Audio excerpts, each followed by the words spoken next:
Channel stream is up, and let's see, vertical stream should be up, and then we're gonna get Twitch going. Twitch is up. All right, then we'll get TikTok live. Let's see. How should we? Let's see. I'm just gonna say God is evil on TikTok and see what we can get. I think it kind of encompasses some of the topics we're gonna cover here For tonight. sure. For sure. Um, but I think everything is live. Give me 1 second to double check our vertical channel to make sure with the live feed is active over there, and then we should be ready to rock. And we are ready to rock. So, friends, welcome in. We've got a special Thursday night debate tonight. Typically, we don't do Thursdays, but I had a really special occasion. My friend John was able to join me this Thursday night. And so if you haven't, I know you guys heard me talk a little bit about John Cohen's channel, but if you haven't found his channel yet, I hope that you'll find it tonight. He actually happened to be with me here tonight. So if you want to see John in action, you're going to get it tonight. John, welcome in, bud. Hey, how are you? Doing really well, doing really well. Now, before we do too much, tell people a little bit about your channel and also about your book. Oh, thank you. Well, it's really great to be here. Thank you so much for having me, as it were, in your house. So my channel really is about belief, and where I'm coming from is I want to legitimize non-belief because I think the idea of people being held morally accountable for what they find convincing is the dumbest idea we've ever come up with. And because it's so baked into the culture, because it's so baked into the kind of central core of Christianity and of Islam, we've kind of got numb to it. People don't stop and go, hang on a minute, that doesn't make any sense. You can't just decide to be convinced of something. And so this arrived in my head like a few years ago in the middle of a debate. Someone said to me, well, just choose to accept Jesus. And I realized that it wasn't that I didn't want to, it was that I wasn't able to. And it landed on me like a ton of bricks. I can't just decide to find something convincing if I don't find it convincing. And then I thought, I wonder if that applies to other things that I believe. And I kind of took a moment to examine myself and thought, yeah, actually, it applies to all my beliefs. And then I thought, it's not just me. This applies to everyone. And the moment I realized that is a universal thing about how all people believe, I thought, well, I have to do something with this. I can't just sit on this realization because it wasn't something that was really being said. I was watching Atheist Experience and all the things I have for years and years been into that. I just thought I have to do something with this. So I ended up writing a book about it, basically to make the case that belief is not a choice. You can't just decide to believe something on will. If you're not convinced of it, something has to convince you before the belief happens. And so I wrote it in a book and basically making the case that once we understand belief properly, then we can say, well, does it make moral sense to punish someone for something that they couldn't do differently? And of course, it doesn't make sense to do that.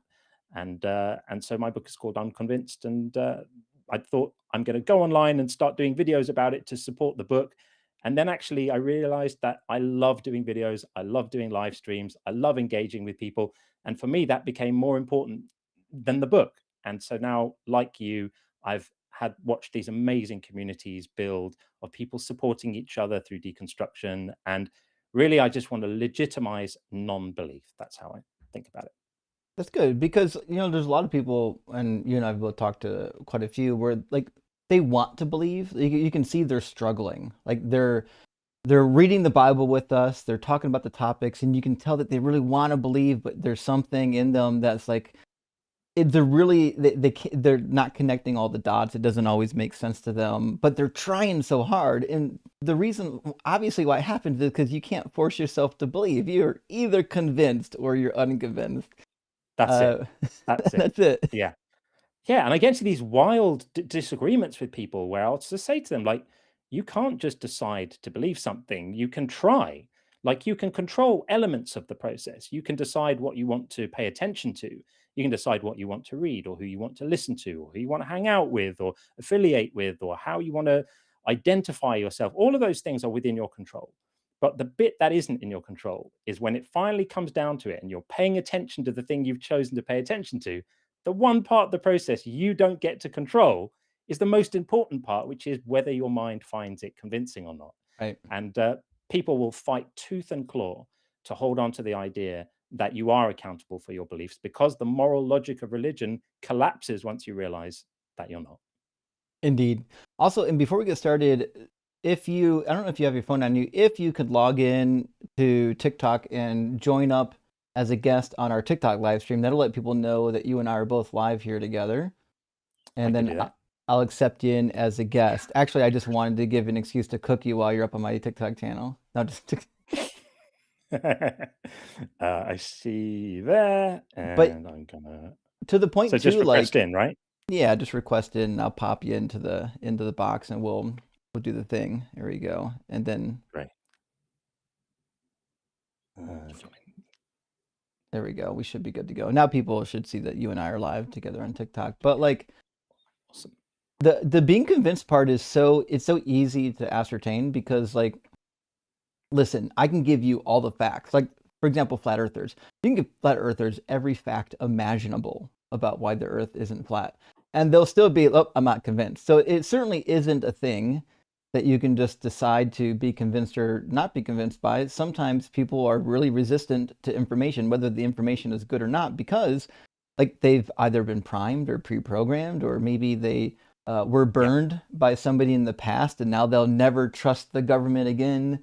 There's so many things that feed into what we believe and why we believe it. It seems like asinine that a deity would be like, well, you didn't believe the right things, and I gotta light you on fire for all of eternity.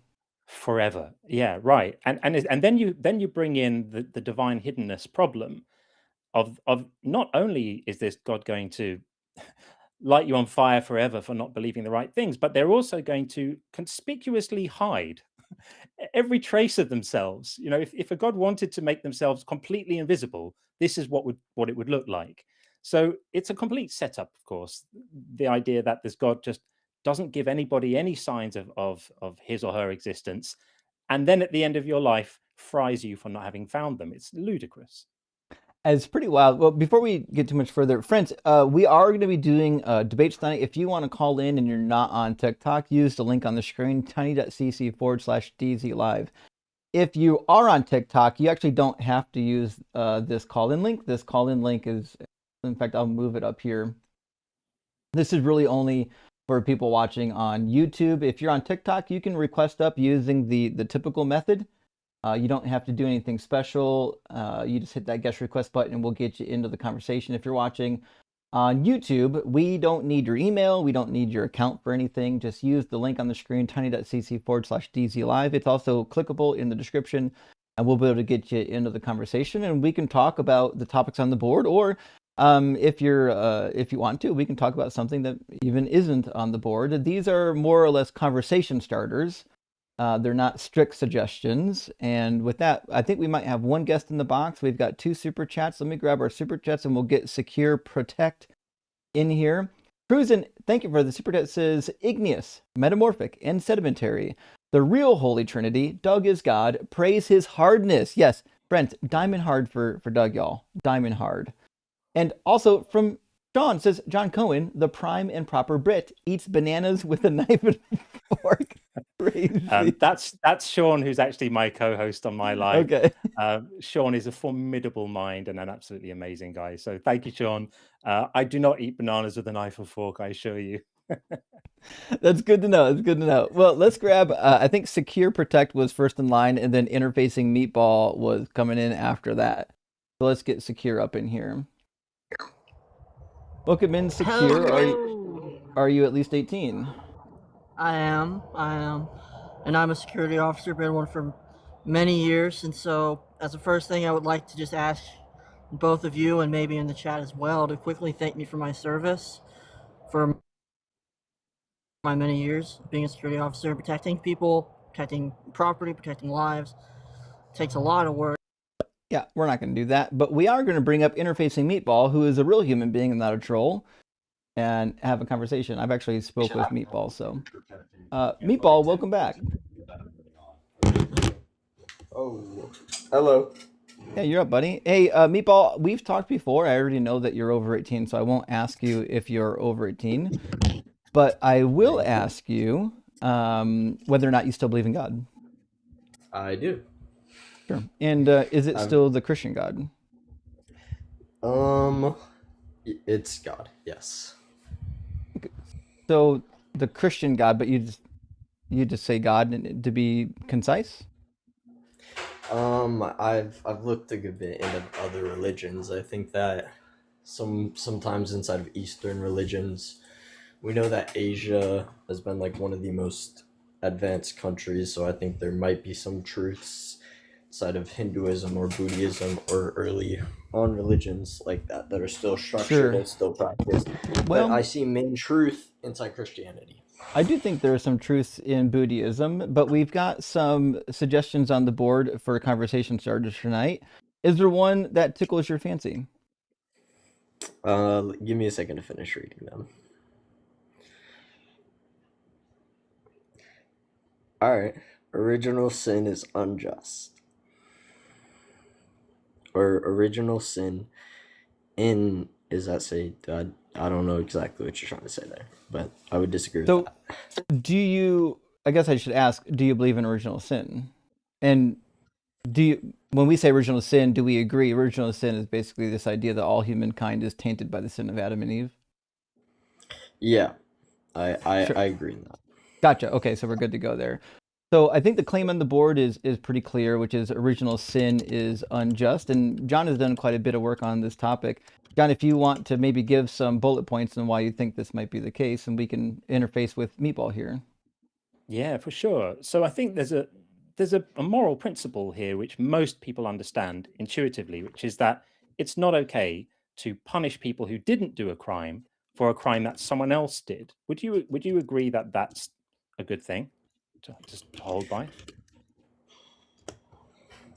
So I would say that the Bible says we are, in a sense, responsible for our parents' transgressions or iniquities, as in they are passed down, in a sense. And so I would say it is pretty unjust to be handing out judgment unless it is a fair scenario. Right. But imagine if your great grandfather committed a crime, would it be okay for you to be sent to prison for that crime or get the death penalty or something like that? In my view, no. In a Right. lot of cultures, yes. Okay, but the fact that cultures do it isn't a sign that it's a just thing, because lots of cultures do all sorts of crazy things that we wouldn't necessarily approve of. So the idea is you have these people in a garden, right? In a garden that supposedly existed a few thousand years after the Egyptians developed ceramic glazing, but never mind about that. So in this garden, you have a tree with fruit on it, in which God has encoded all this valuable information, knowing Yep. that his creations were going to have some of it, right? When he turned away, he knew all of this was going to happen. And so they do this. They go against what he'd said, not knowing that it was wrong to go against what he'd said, because they didn't know yet about God and good and evil, right? And then he Yeah. then he comes back and he's awfully upset about all of this. And rather than punishing them, he enacts a punishment on billions of other people and animals, because apparently we're given to believe there was no death before this happened. So suddenly death enters the world, right? Whereas Yeah. previously all the lions and great white sharks had all been vegetarians, from this point on, immediately their digestive systems are reconfigured to eat meat and kill other animals, and disease and death and suffering enter the world. Why is that? Why does that strike you as fair or good? Why not just punish the people who did the crime rather than inflicting enormous amounts of pain on billions of others? I hear you, and your points are somewhat valid. But in my opinion, a lot of scholars and I view the story of Adam and Eve as more a symbolic story. We see also in the book of Revelation, it ties back to the tree of knowledge, which we know is also found in the garden. So I see the garden as a heavenly spiritual story of man's fall, how we fell from heaven, how we fell from God's order, which God's order is love. So, how we chose the opposite of love, and that's what brings death. We know that life is love. When we first come into life, our mother conceives us, she gives first action of love, and we feel love when we first come into life. It's one of the realest truths that there is. So, with that, when we lose love, that is death. So, when we lost God and we lost love, That's when we fell from the garden, and then that's basically the premise of it. But we go back to the garden after the revelation. But even if you allow for some of this stuff being symbolic and not literal, it's still the case that the principle here is one of collective punishment of innocent people for the crimes of other people. And once we've So established that principle is unpalatable and not morally sound, it should apply universally. Why are you making an yeah, exception for God in this instance? so God, in my opinion, is the universal standard number one. Number two, Psalm 51 dot dot 5. Surely I was sinful at birth, sinful from the time my mother conceived me. So this is stating that we are just naturally sinful. That is the idea of original sin. It's that we just have a little bit, we become pretty corrupted. We live in a corrupted world. That's very obvious. So with that, Yeah. with time, we become corrupted. That's Could God have not. configured the world? Could God have configured the world differently so that people weren't born corrupted and broken like that? That was the story of Adam and Eve, and we know that But could he have Adam done it and differently Eve. though? But could he have done it differently? That would mean that we would not be conscious, we would not be choosing choice, and no, it would Could not he be have free. done it differently in such a way that we still had free will? I don't think it would truly be free, but yes, in a sense, he Do could do it people do to people where in heaven have free will? in heaven, you already in after death, you don't make any more choices. You make your choices in life. So if you choose You love in don't have free life, will in and when heaven? you get to heaven, all you know is love. So you're not going to make any bad choices. But if you can, but if you can exist in heaven still having free will but not making bad choices, then why not just configure Earth like that, and no one would have to get nailed to anything? Because that's the beauty of life. We get to make choices, we get to live this life. In life, I think if it was just spirits, I think that just is like the physical also adds a lot of purpose in life. It gives like I'm not saying I feel like the purpose of life is spiritualism, but materialism has its purposes too. That's lovely, but there's a problem in what you're saying. Is you've granted that people in heaven can still be free and make choices and be free agents and have free will. They're just not inclined to sin. They're not inclined to make the bad choices for Yeah, whatever theological reasons you want to insert there. Well, that means because that God is capable of creating an environment where people are free agents with free will, free to love, free to be whoever they want, and disinclined to sin. So why not just configure Earth like that in the first place, and we wouldn't have had all of so these problems? It seems like he so screwed it up. because the book of Revelation actually gives an answer to this. We see that in the seventh seal, all the people who are under asleep under the temple in the fifth seal, they all are being rewarded for their actions on earth, while everyone else is being punished with the seven bowls and the seven trumpets, and then they are being rewarded. It's because when you get to heaven, God satisfies all your needs. It says God will give you all the desires of your heart in the book of Psalms too. So with that, heaven, you're satisfied. You don't need anything else. You could still fall just as Satan did, but you won't because Satan's temptations aren't there anymore. It's just God. That's delightful. Do you think that answers the question I asked about why God didn't just configure reality like that Because from the beginning? you wouldn't have free choice if there's only the choice of God and there's no knowledge of good or evil. There's no choice to eat from the tree. There's just no free. Right. And So God God is likes not freedom. powerful God is enough. He's good. not powerful enough to create a world where beings have free choice, but they're disinclined to sin. You're saying No, he's not powerful enough to do that. I think the way you premise it is very biased. I would say that he is good, too good, to make it so that we all are completely robotic and only abide by his will. We have No one choices has to to choose be. our No one own has to will. be robotic. Like, do you But know if that we could human only beings have choose his instincts, right? will, that's animals Do have you know instinct that human beings don't eat their own kids, for example, right? Very, very, very rare for human beings to eat their own children because Epstein does. we have a very strong instinct not to eat our own offspring. And this is common throughout the animal kingdom, certainly through the mammal kingdom. You don't find animals immediately eating their own young, right? And that's not because they're robots, and it's not because their free will has been constrained. It's because they have instincts which just turn them away from that, in the same way that we're turned away from certain smells. Cats don't like citrus. Human beings Of don't like course, certain smells and certain of things. course.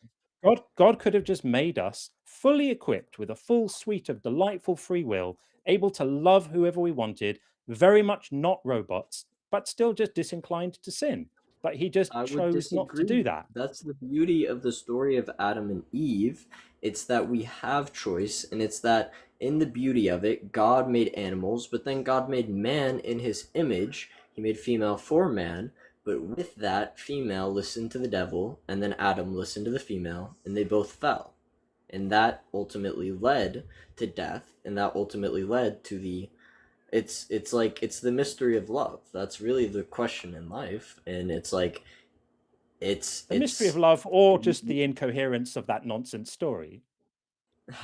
it's not a nonsense story. It's a completely coherent story with a good timeline, and Right. it's a good explanation to a group of slaves who didn't have science and who didn't know about astrology and about all of this. They I think it's a very very good story. We know that understanding knowledge all derives from the words. If we didn't have the word know, we could not know anything. With that, to say that everything came from his word, it's understandable in my opinion. Yeah, it just looks like a crazy story to me, because he's either, you have to choose, he's either morally broken because he decided to bring an avoidable amount of suffering, in unimaginable quantity of avoidable suffering, into the world, or he's incompetent because he just couldn't figure out a better way to get his plan done than doing that. So he's either like, a terrible tyrant, or he's basically a celestial Mr. Bean. Okay, so hear me out. God, like you just suffering is what gives darkness, is what makes the light shine through. That's what We gives can't us the appreciate ability to sunset if we don't shine. have cancer So wards, of course. in a mind that is not focused on God, that is darkness. And when we do not let God in, things go bump in the dark. With that, we know that we know that that's where evil begins, when we are not focused on God, and we lose Right. God, and we eat from the tree of good and evil, and we start listening to Satan. That's where temptation begins. I don't feel like that So in addressed my anything opinion, John I was don't. saying. You're, I've no, you're saying I mean, you're it's a saying that great you're sermon, saying but that has nothing to do with the you're topic. saying that it's unfair, and by universal standard, God is the universal standard. God allowed us to have No, the no, no. He freedom didn't. to make He didn't. choices, He and say suffering is he's what saying makes based on the pleasure so definition, pleasurable. based on like what the definition of being just is, right?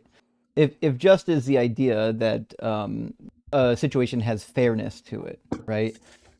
Then you can't then say, well, it's just when God does it, but when somebody else does it, it's unjust, right? Either the definition of just means that it's a fair situation pertaining to all people, or it doesn't, right? I agree, but now we're arguing about morals. Nope, Morals, nope, you're stating nope, fairness, you're saying nope, all these nope, that ties into morals. nope. We're That not tie talking about fair. morals. No, we're not. If you're saying that We're fairness, not talking. it applies to We're morals. It we're does. talking about justice, right? Does justice have a definition? Justice, judgment. Yes, I agree. Right. What does But it we mean? know, what justice means. Yeah. Justice means something that is like you want something that is fair. Yeah, something you're getting Yeah, equitable treatment, right? So exactly. To does does equitable treatment depend on the authority of the person giving you the treatment? Like if the president steals my car, is it somehow okay, rather than like some vagabond stealing my car?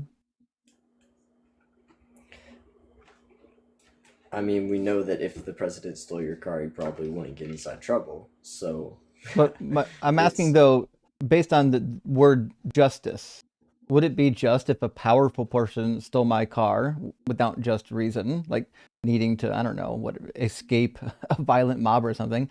If he just wanted my car and stole it, is that somehow more or less just than somebody else who doesn't have status? so you're stating objectivity to Nope. justice and fairness. Just It answer the you're question. that Just answer the question. I am okay. Nope. It just With needs a yes or no. it and no. Gotcha. Okay. So if fairness, right, in a situation, if fairness isn't dependent on like the authority and status of the individual, then we can't say that it would be bad for me to do it, but it'd be good for God to do it, because now you're just special pleading and you're saying that justice has two different applications and they're actually kind of contradictory. I would say that morals and fairness and justice, all those things, they derive from God. They derive from love. They derive Right, from our but we're not understanding of our asking knowledge. about that. Great, justice comes from God. We're not questioning that. We're questioning what the definition of just is, right? So if the definition of just entails that you're being treated fairly in whatever the situation is, then John's completely right. It would be unjust for somebody to have been saddled with original sin, especially Psalm 51, where it talks about like literally from birth, like you're sinful from birth. I didn't ask for that. John didn't ask for that, right? So the fact that we're saddled with this sin nature, having never done anything, and then we get punished for it, like if we don't believe in the sky carcass, that's an unjust situation. I don't see how anything you've said addresses John's point yet. Okay, inside of my opinion, it's hold on, I'm thinking. Take your time. There's no rush. Don't. What did you say at Don't. the end there again? I said I, my point I is lost this: my train of thought. if we're born sinful from nature, sinful from birth, because we have the sin nature, right? Well, that's not a just situation. I didn't ask for the sin nature. I didn't do anything to deserve the sin nature. This original sin that caused me to be born already sinful isn't something that I did. It's something that God Okay. placed upon me. And then because I have that sin nature, that means eventually I'm going to sin. And when I sin, God's going to light me on fire, which is, again, unjust. I'm just doing the thing that he designed me to do. I hear you. So I believe number one, God is a fair God. So he's not going to go lighting people on fire if they truly don't have true knowledge, they don't have true understanding, and they don't if you love is the main thing about the Bible. If someone knows love, I believe that they have the ability to be saved. With that too, sin comes from a corrupt world that we live in. We know that Wait, there's a lot of corrupt. You I feel might like not be. I You feel like hold you on, might listen. have. I don't want to interrupt you, but I feel like you said something that is contradictory to your position. I don't want you to get too far ahead of it, because we're going to have to come right back to it, right? We all heard it. Yeah, everybody heard Well, it, right? So, But if you don't believe in Jesus, what happens to you? you are not saved. And then what happens to you? You die. You And if go then you're to if you're extra loving, if you're an extra loving person who loves everyone around them, love, a person full of love, sings songs of love, does love every day, but you just don't believe in Jesus, then what happens? Truly, I can't say. It's up to God, and it has to be His total interpretation of their The life. answer is to be found in John 3:18 if you look. Hold on. I told you that there is a lot. I told you that I believe that there's truths inside of other religions too. I don't think that the only path of truth is Christianity. I just think it is the most structured and most obvious way and the most logical way that God would reveal Himself. wait, do you believe in hell? That's a logical minefield Do I you're believe in walking hell? into I there. believe hell. I believe hell is a place for evil, and then I believe death is something for not really evil, but maybe for those who do not know evil versus good. Hell is talked about in the book of Revelation multiple times, and it's said that Satan and his devils will be thrown into the pit, but death is also talked about a lot in the book. Yeah, but I don't know if that addresses the problem. It sounds like you might not actually believe in like the gospel. Like you might not actually be a Christian. So I do. I've read the whole thing. the gospel is essentially that if you believe in Jesus, right? Romans 10:9 and 10, John 3:18, 16 through 18, right? If you believe in Jesus and you put your faith in him and you confess with your mouth and believe in your heart, then you will be saved from the hellfire. But like if you don't believe that, you're not really a Christian. You're like you're a God believer, sure, but you're not really a Christian. The whole shtick with Christianity is you have to put your faith in Jesus to get saved from hellfire. I hear you. The good thing about the time we live in is that most people are able to hear about it. But with that, we hear all the time people ask questions like, what about the people who aren't able to hear about Christ? Well, they still have knowledge on love. That's how religion, in my opinion, began, because we were able to see love. So with that, if you know love, that is what Jesus claims to be. John, what? But do you think that Jesus. hearing about Jesus is the same thing as believing in Jesus? Because what if you've heard about Jesus, but you just don't find it convincing? I think if you've heard about him, then there's a lot more place for conviction towards you from God than someone who hasn't heard about him. So Right, you're on a very exactly. higher standard Yeah. of judgment. This is called lifting up the stone and seeing all the slime underneath it. You've just said the quiet part out loud. If you don't believe in God, there's room for a lot more conviction against you, is what you just said. No. I said if you do know Yeah, about it. if you've heard about Jesus, but you just happen not to believe it, then there's room for a lot more conviction against you. Why? What if you've just heard Because about Jesus and you've heard about 1,000 other faith claims as well, and you just find them because all equally unconvincing? we know that morals are based on love. Jesus claims to be love, and Wait, you mean the mystery of consciousness and love are the two greatest questions in life, wait, and Jesus answers those. I feel like you're confusing Jesus for Yahweh. Paul says in 1 Corinthians that God is love. He doesn't say that Jesus is love. But sorry, John was going to say something. I just want to make sure Yeshua and Yahweh are the same. we'll address that next. Go ahead, John. Even if that's true, you have to admit that it's possible to hear about Jesus and that doesn't automatically translate into being convinced it's true. What if the person you Of heard about it course, from could barely string a sentence together and was a really poor evangelist? What if someone just knocked on your door one day and said, "Hey, I've come to tell you about Jesus," and hands you a badly written pamphlet and walks away? Is that piece of paper capable of determining rather your eternal fate? Because now you've heard about it, it's you've really read the crappy never about pamphlet, it's never about the piece of paper, though. right? It's never about your actions. It's always about God. It's about God's will, God's salvation, and that's what the whole Bible teaches. And Well, so that's it's lovely, but you mainly have to be convinced of that in order God for is it to mean fair anything and or loving. count. That's just your I claim. am That's just you convinced. repeating your religious claim. I have always been convinced since I was very little. I've went down different religious paths, but I've known people who have not been convinced, and they still aren't, and I've grown up with them. And in my opinion, it's like you can either see the love in life, or you could ignore the truth and the love in life, or What, you what could are Because just we you're talking about? equivocating submit there. to You're the hate and equivocating the on the word evil. love. You can't do that. I can't let you do that. You're saying What? if you don't see Jesus, you can't see love. And if you see love in the world, that equates to believing in Jesus. It's possible to see love in Exactly. the world and not believe in Jesus. I know if you And don't know about has Jesus, but Jesus even if claims you to be do know love. about Jesus, hey, I know about Jesus Okay, and I see I love in know. the world, but I just don't believe in Jesus. But Jesus gives the perfect definition of what love is. He gives the perfect standard and the perfect example too. He And can't. he shows that God is love and God is the perfect Father. So that's He doesn't do any of that if he sends you to hell for not believing in him.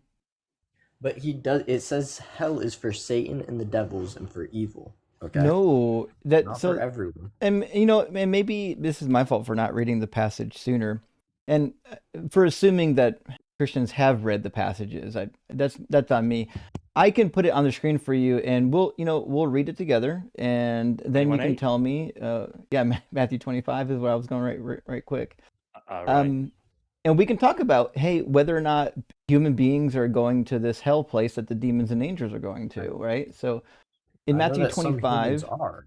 I know some I humans know. are. Matthew I'm just 25, saying it says, all when the Son are. of Man comes in his glory and all the angels with him, he will sit on the throne of his glory, and all the nations will be gathered before him, and he will separate the people from one from another, as a shepherd separates the sheep from goats. Great. So we got this separation of the people, and then we've got the judgment.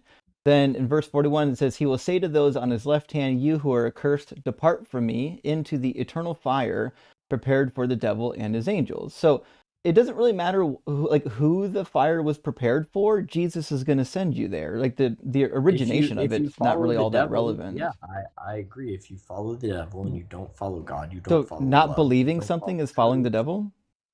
The love is the So biggest truth in life. John is a very Love. loving individual. So like if he just doesn't believe in Jesus, why does him not But believing in that's the Jesus? thing. John Why is also why is that received. evil? John was told, "You are my most loved disciple." He was also the one who received the revelation, and the So what? revelation also shows that I don't Different think, John. okay, it talks about inside that quote, like there's sheep And then there's also wolves, the ones who Right, no, pick on the but sheep, and the just pay ones who attention. My deceive. my Those are question the ones was, who go to hell. like, I think my question went unheard, right? My question is, John is a perfectly loving individual, this guy next to me. If he just Oh, okay. simply Okay, I got cannot that, be John. convinced, sorry, yeah, Jon, right? Not Okay. Yohanin, like the Greek John. If he just can't be convinced of the Jesus nonsense, why is that evil?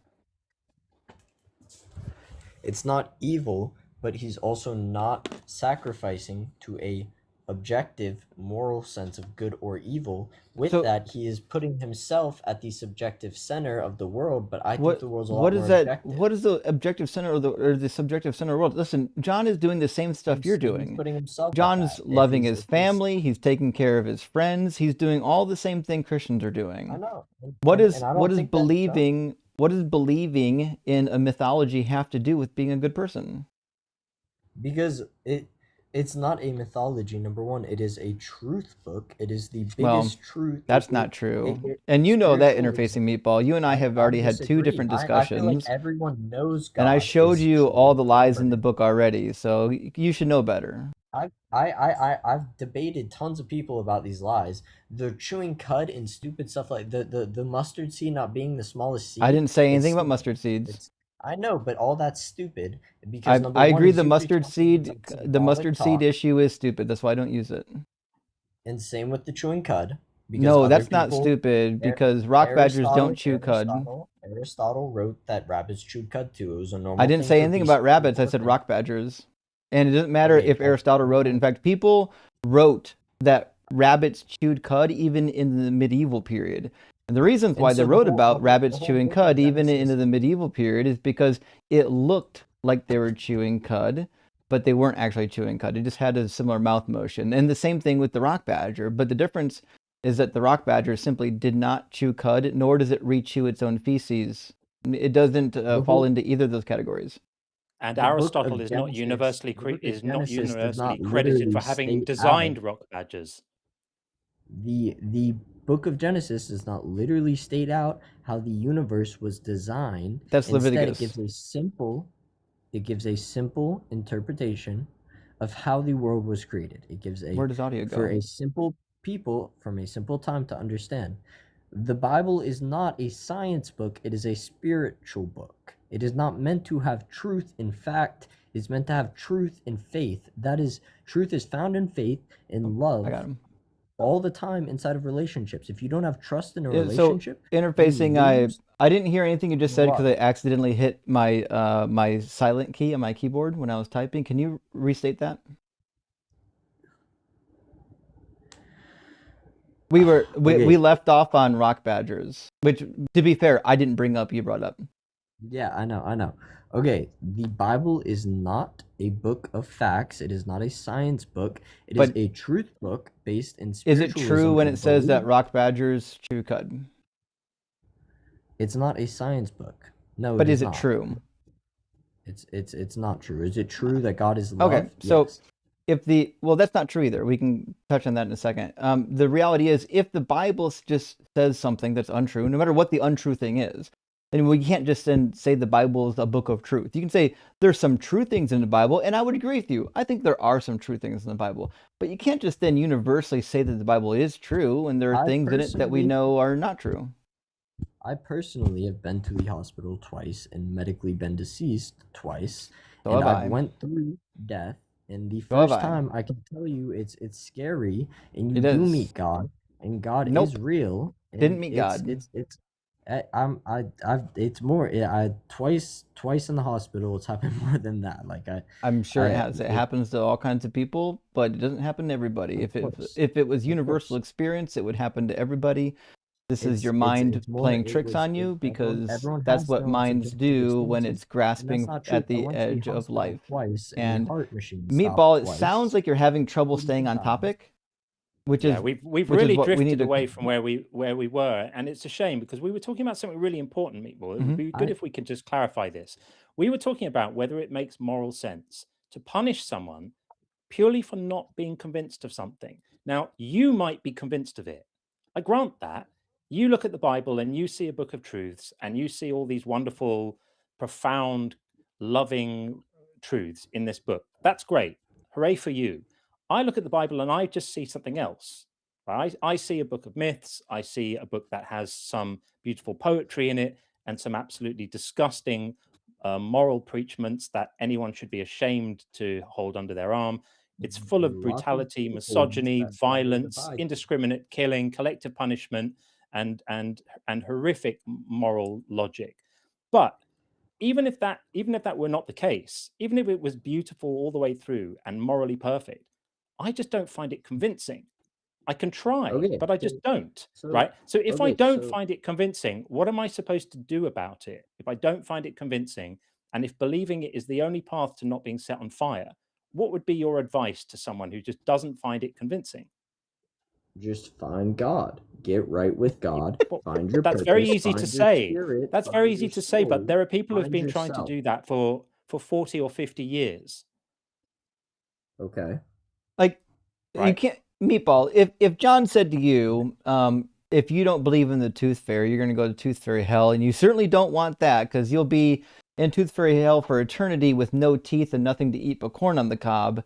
And the only way to get out of that is to believe in the tooth fairy, floss twice a day, and brush 3 times a day. And you're like, listen, I can brush and floss, but I can't actually believe in the tooth fairy. You don't think that it would be fair for you to go to tooth fairy hell just because you couldn't bring yourself to be convinced of the tooth fairy, do you? The difference that I see, like the tooth fairy thing, Nope. I don't see it as a good analogy. I didn't because ask it you is if not it's going to analogous yet. affect I'm asking you your right now religion. if it would be fair to me to tell you that you're going to go to hell if you don't believe in the tooth fairy.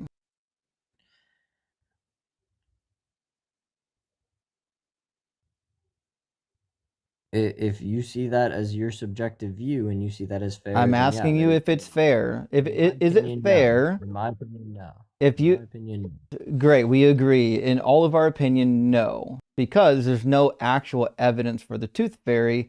There's nothing to be convinced by, But there and even is if there was actual evidence Meatball, hold on. from Even if there was evidence, evidence doesn't guarantee that it's going to be convincing to everybody. So this I is know. directly analogous to God. If there's no good evidence that's worthwhile to convince us of God's existence, we can't then turn and repent to God. We don't believe in the guy. So I would what that means is disagree. we can't force ourselves to believe in this thing. Okay, I know that you can't force yourself to believe, but the biggest thing about it is that he just claims to be love. He claims love is the greatest commandment. So And did then Tooth Fairy. it's that not the tooth fairy, because the tooth fairy No, is the just Tooth Fairy the tooth did. fairy, and that just takes your tooth, and I can that read just you gives from the Book of the Holy Tooth one Fairy. is the root of all evil. Okay. Yeah. And with that, And- love, the opposite, love is God. And if you have a different bias and you And these are some want to, platitudes. like, I mean, Yeah.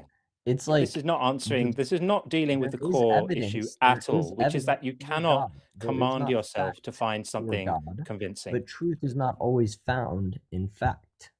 Truth is found The in truth is belief. not found in facts. Holy shit.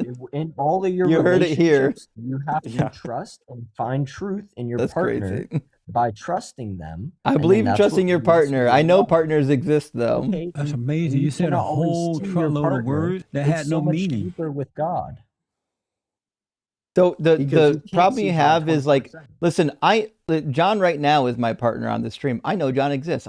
I can wave to him. Hey, John, wave back. See, we know that we exist, right?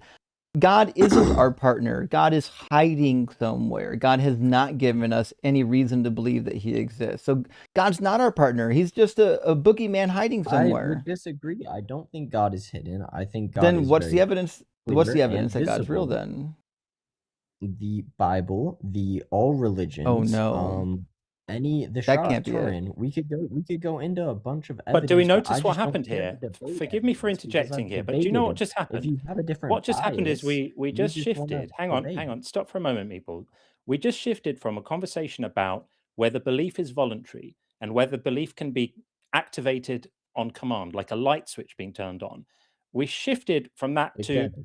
is a belief in a particular claim warranted? That's a fascinating subject that we love talking about, but it's a completely different topic.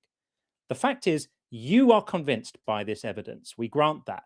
You personally find it convincing. Lots of other people find Yes. it convincing.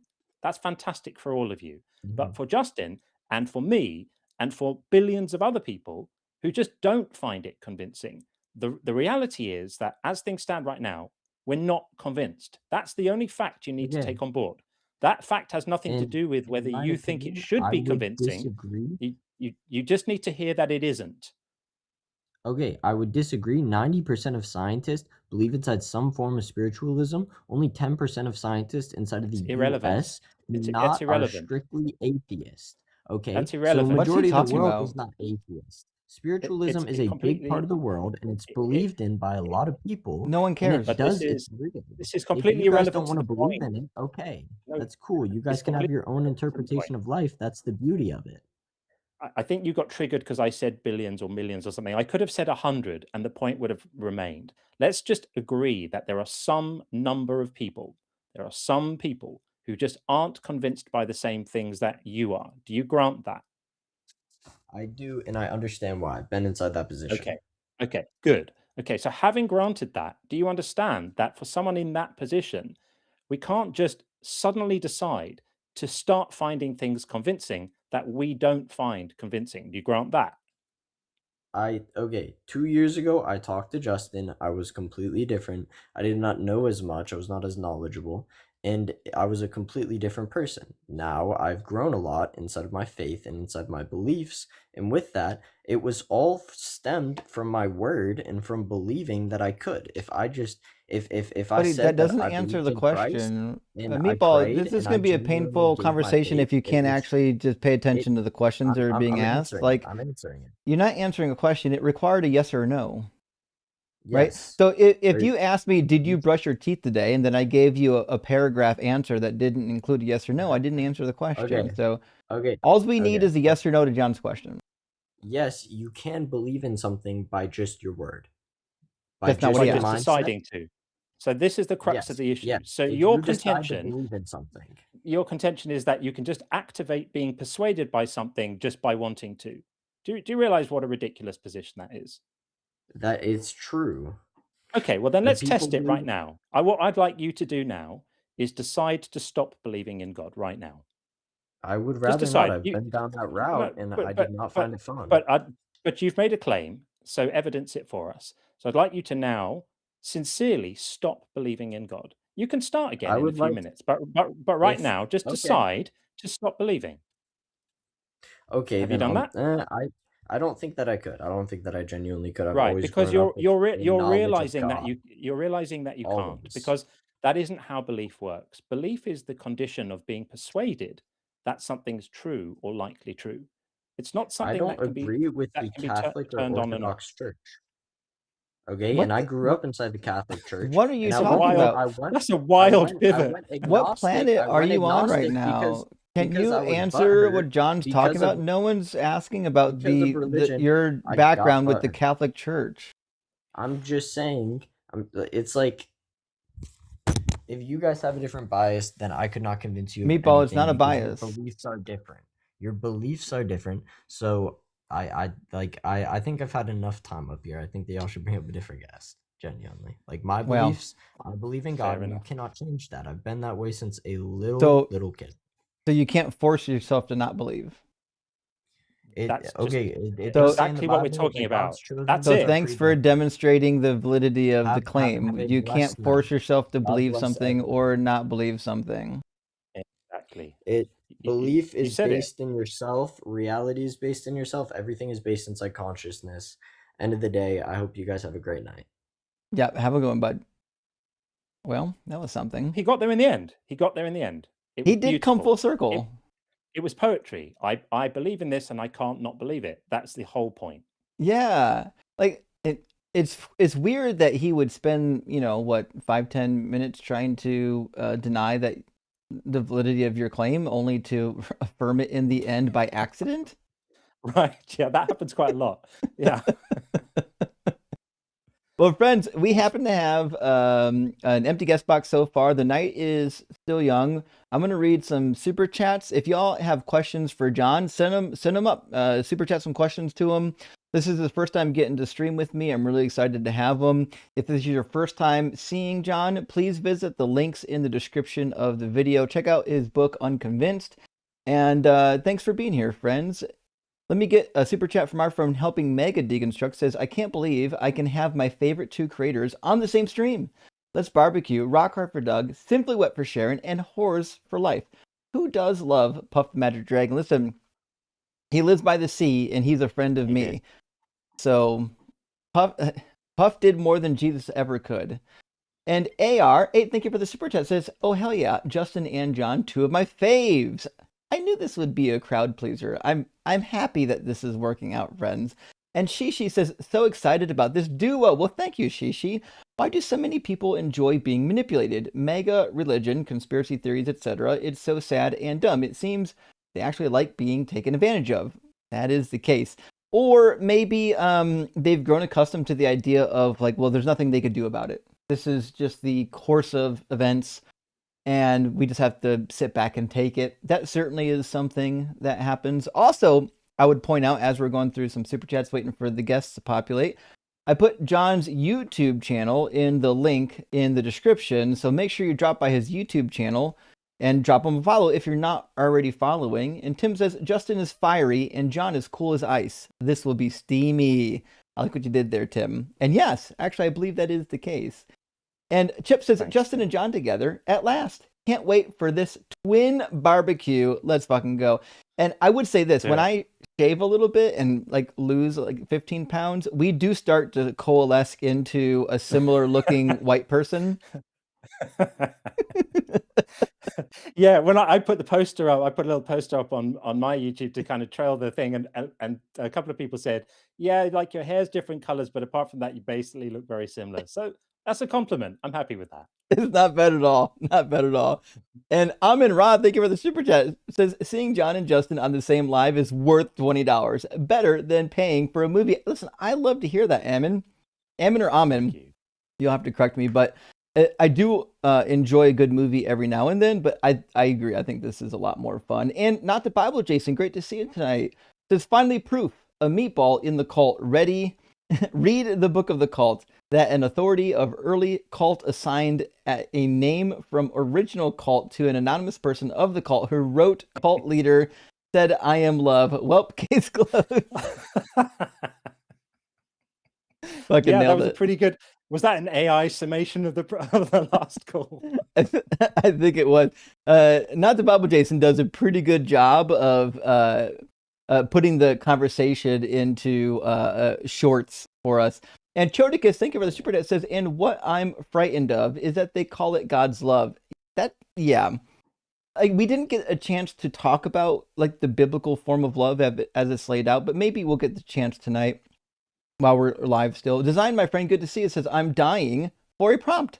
Sermon, scholarship, anything that purports to consider the conversation first had between God and Adam after he died and got to heaven. I think it'd be interesting. There are, I thought there was Talmudic writings on this, or at least at a minimum, some Kabbalistic writing.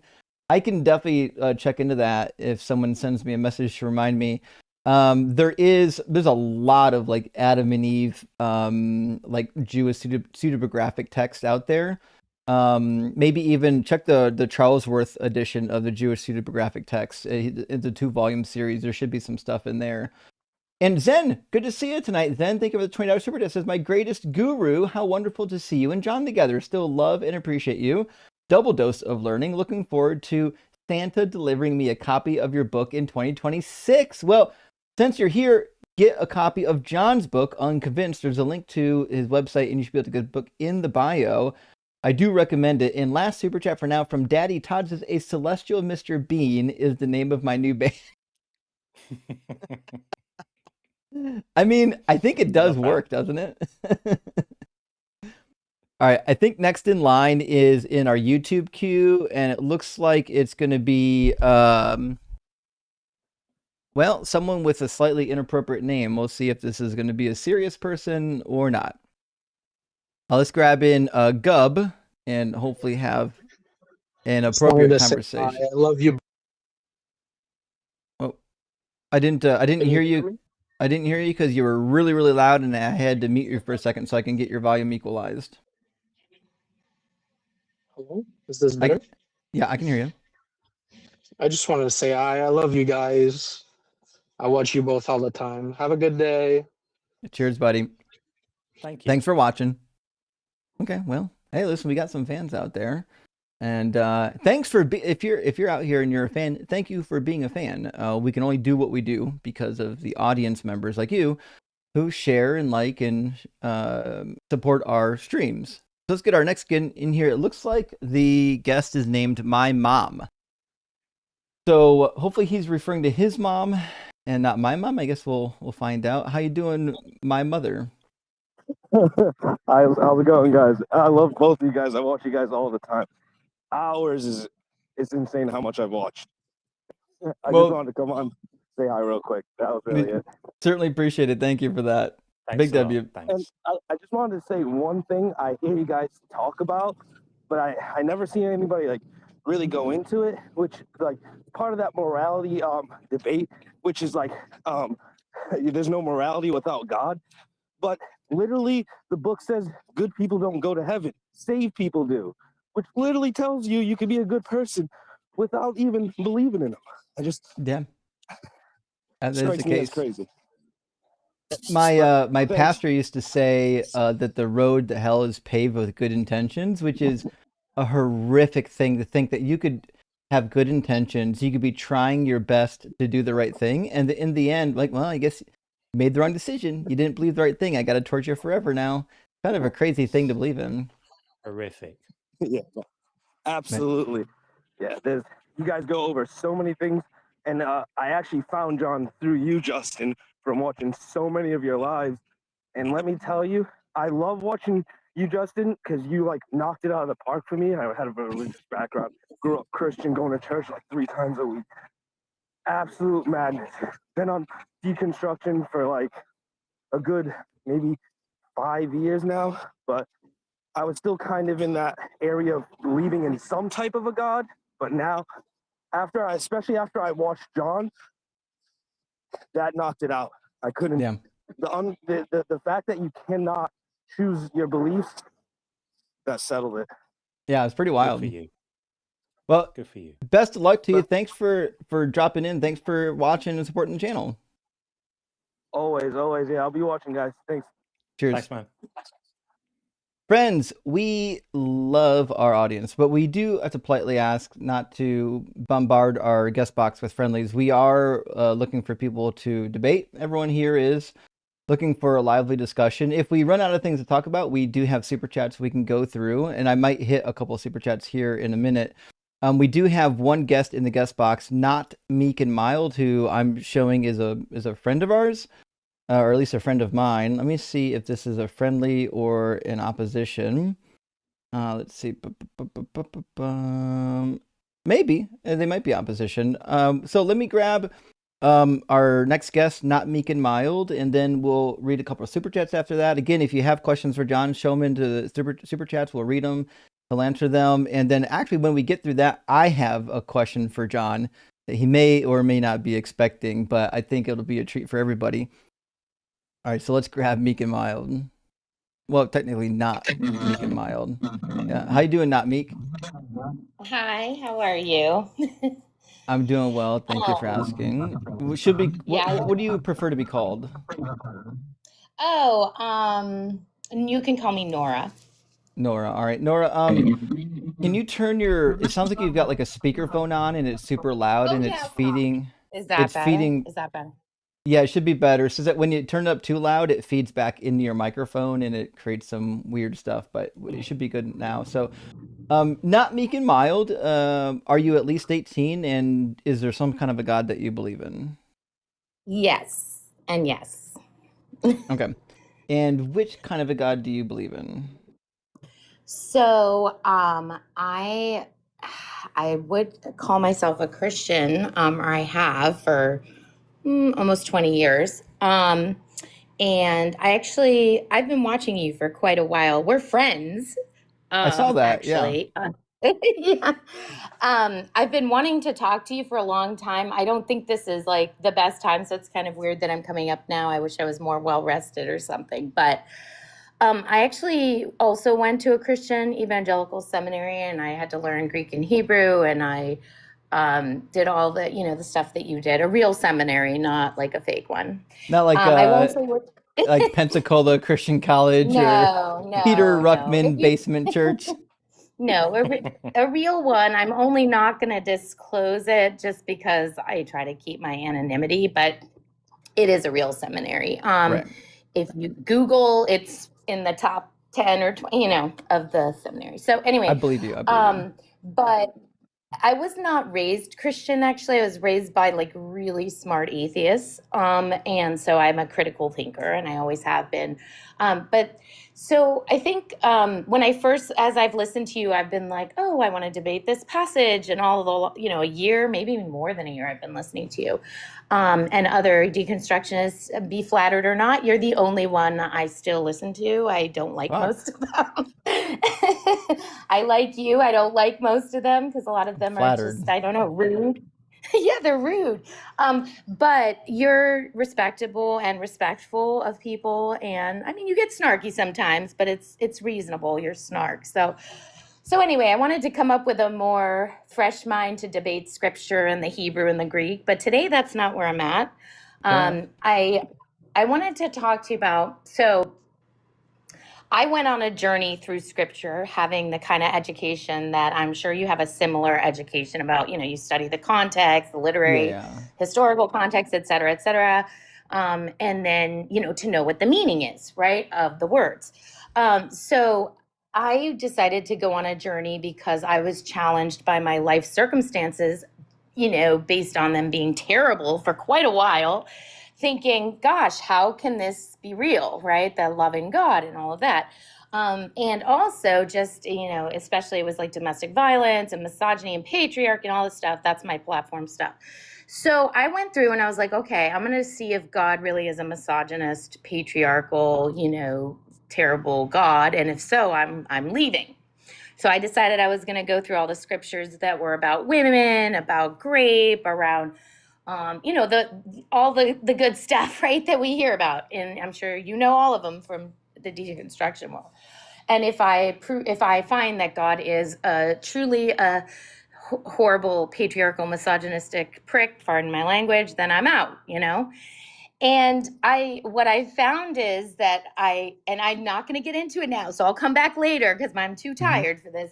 But I haven't yet. I feel like I found defensible positions, ways you could look at, the passages based on historical context and nuances of the literary context that defend this view, and that the misogyny and patriarchy is read into the scriptures by the culture, which is that way, blah, blah, blah. We can discuss that another day. But what I wanted to say is that, so I was like, okay, cool, I can defend God, right, on all these different counts based on literary and historical context, and the fact that misogyny and patriarchy are in all cultures, secular, religious, and the like. And we're just like that. We just like misogyny and patriarchy throughout history. So that aside, what I wanted to bring up actually today, because I'm too tired to talk about that, is the fact that I noticed all deconstructionists, or most of them, they don't like to talk about personal encounter, personal experience in their debates, because they say, well, it's very personal. You can't really prove it. You could be delusional, and I can't really access your personal experience. You can't access mine. So we can't really, debate it, which totally makes sense. But the problem is, I believe, like probably for most people who come up here, well, some people might be fundamentalists from their family or at birth or whatever, right? But most people come up, they've had or believe they've had some kind of personal experience with God that has sustained them through this, right? And so I find it hard to discount that, because I really believe that that's the root of most people's hanging on to it, right? Like they don't really hang on because of other reasons. And so the only thing I really have left, to be honest, even though I can defend it academically, if we could debate all those passages another day, is really the memory of a lot of truly significant, life-changing experiences that occurred that transformed not only the inside of me, but like outside, and my life, like, and things I'd never experienced any other way through prayer and response, I'll call it, through and through something very pragmatic. I am empirical in my thinking still, and very, very sort of critical as a thinker, but something very pragmatic, right? That I, prayer and response, being, intuitive guidance, all these kind of things that I didn't have. I didn't get it growing up. And until I saw it and kind of encountered something, right? I didn't have that. And so I think a lot of people really, that's the truth for them, but on social media, we don't talk about it. So I wanted to ask you, yeah, it could be a mass delusion. We could talk about the disciples and who really wrote this and is it valid and all that. But like that aside, how do we, like, I want to be able to talk about that, not my testimony and just like evangelize people, but just the idea of the personal experiences of people. And it doesn't even have to be Christian. Let's say Muslims and Christians and other theists are all having some shared thing and they think they're disagreeing. We go that route, right?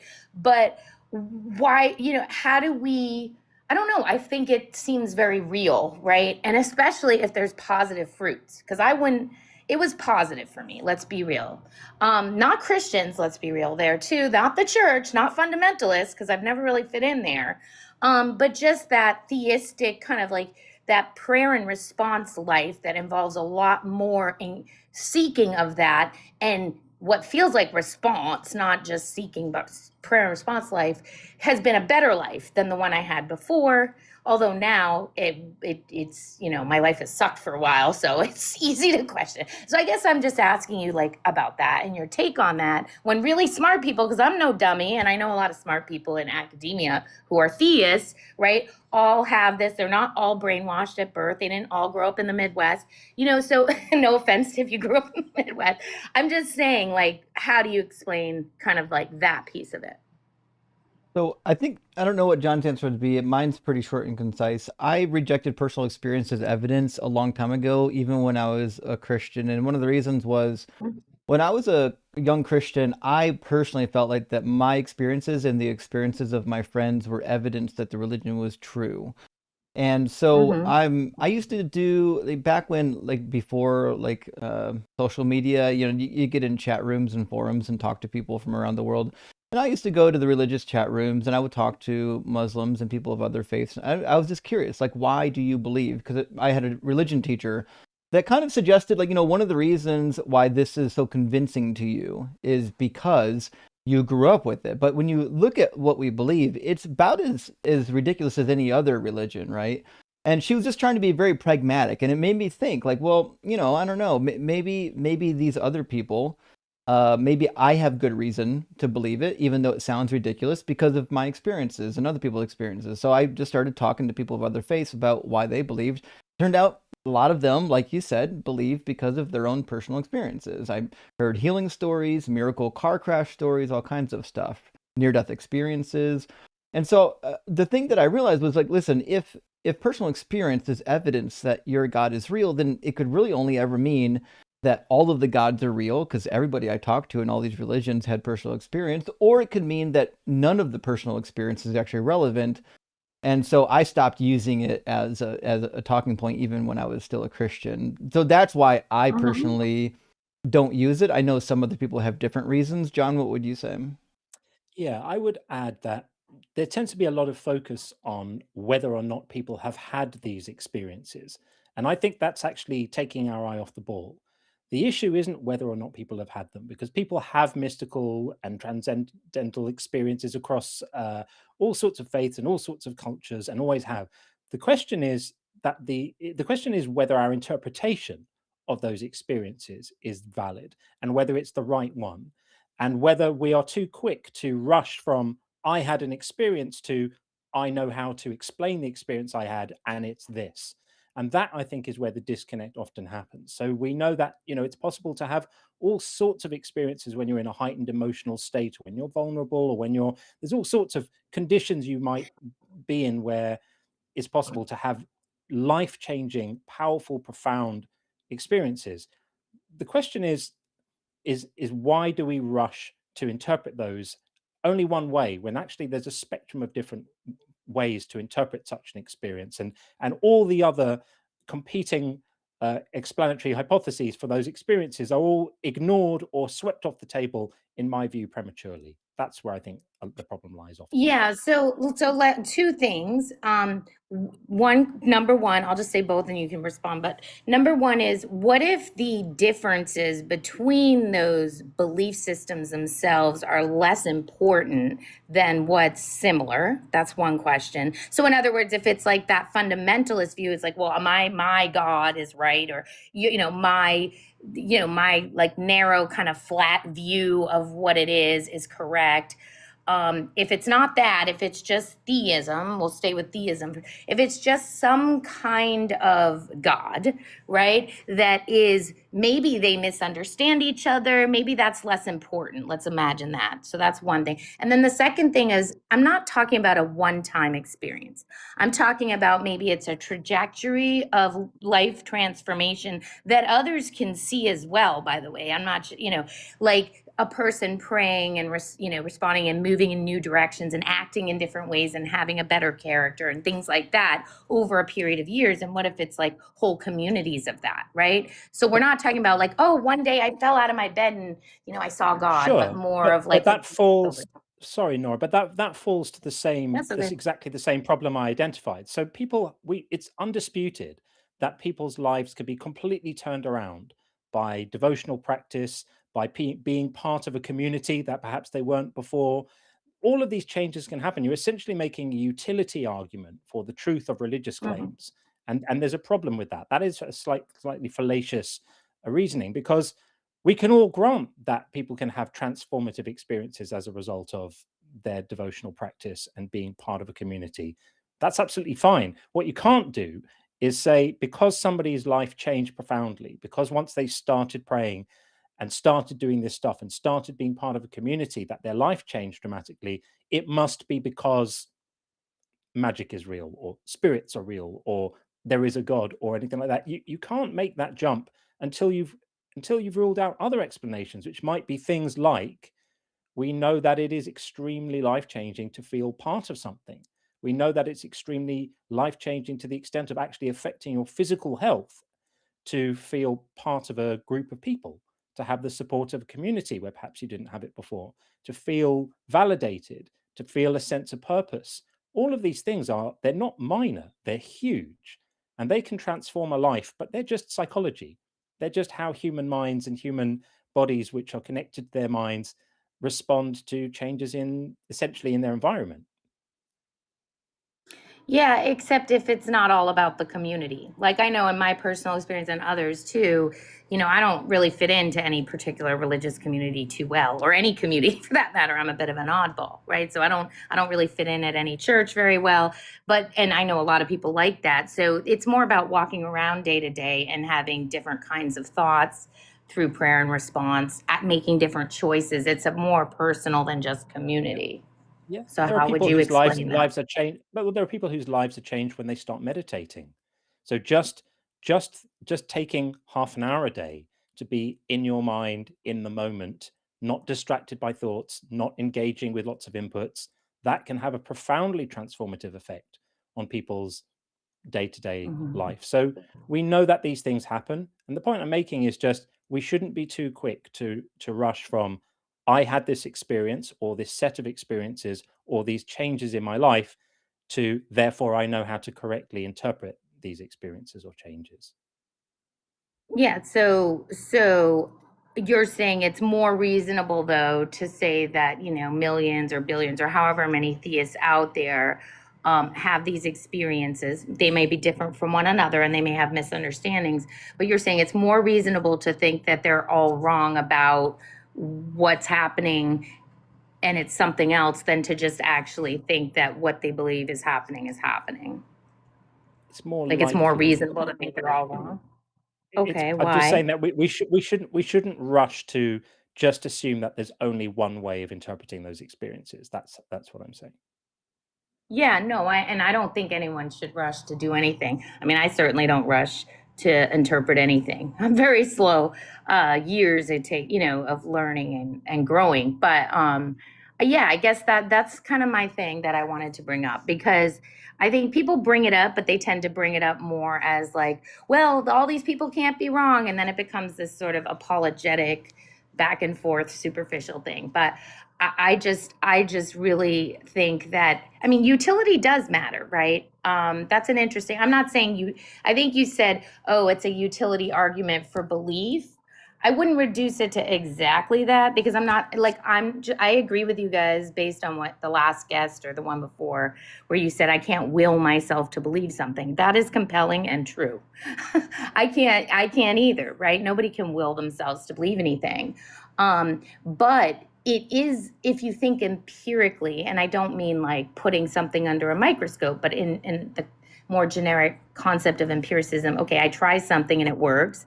I try it again and it works. It's like it's an experiment. I keep trying it and it's effective in a positive way. Why wouldn't I move toward that worldview and belief system if it's moving my life and my character and my interactions and my everything in a positive direction? Why wouldn't I choose to move toward that worldview, practically speaking? Well, you might. You might not understand exactly what's going on while you do it. I'm not saying there's no benefit to it, Hmm. but the benefit doesn't translate into truthfulness. So it's really just about whether the priority for you is doing things that make you feel good, regardless of whether your interpretation of them is true or not, or having your beliefs correspond to reality. And if that's a priority, then I'm just saying that we should be very slow and very Yeah, careful about for interpreting sure. those profound experiences and changes. Yeah. Yeah, and I think, having beliefs correspond to reality is a high priority for a lot of very intelligent theists that I know, academics, people who are just very smart and they care about being in reality. So I don't think it's necessarily true that everybody who believes in God or believes that prayer and response working for decades is something to take seriously, is just wanting to live in la la land, right? Because I know a lot of very intelligent people. Like, for example, I used to be an atheist. Well, I was never an atheist. I was an agnostic because I felt like atheism was a bridge too far logically or whatever. So I was an agnostic, and I was an obnoxious one. In college, people would, like the Christians would come up to me, and I'd cross the street to get away from me. I was I was not nice to them. And my dad was really smart too, and he was a doctor, and he was just really smart. He didn't believe in God, and he told me over 10 years, watching me, come to become. He didn't know I was a Christian because he hated Christianity, so I didn't bother him with it. But he's like, why are you better of a person? Why are you easier to get along with? I used to have a worldview more aligned with his, and we got along terribly. I was just like him. And as things change, like it was softening and humbling and different things. I'm not a humble person. I'm not saying that I struggle with it, but I'm just saying like it does matter what the outcome is. Of a worldview, right? Like it matters in living. We only live for a certain amount of time.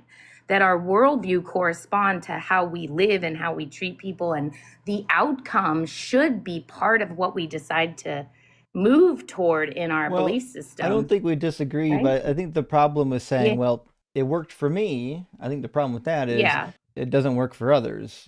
Thousands and thousands of yeah, people are hurt by the church. They're sexually yes. assaulted. Women have been silenced and devalued. Children are Yes. commanded to be spanked, sometimes quite aggressively. And so while I do agree that there is something to be said of like, hey, well, this thing kind of helps me become a better person. Well, that same thing also helps a lot of people to become worse people.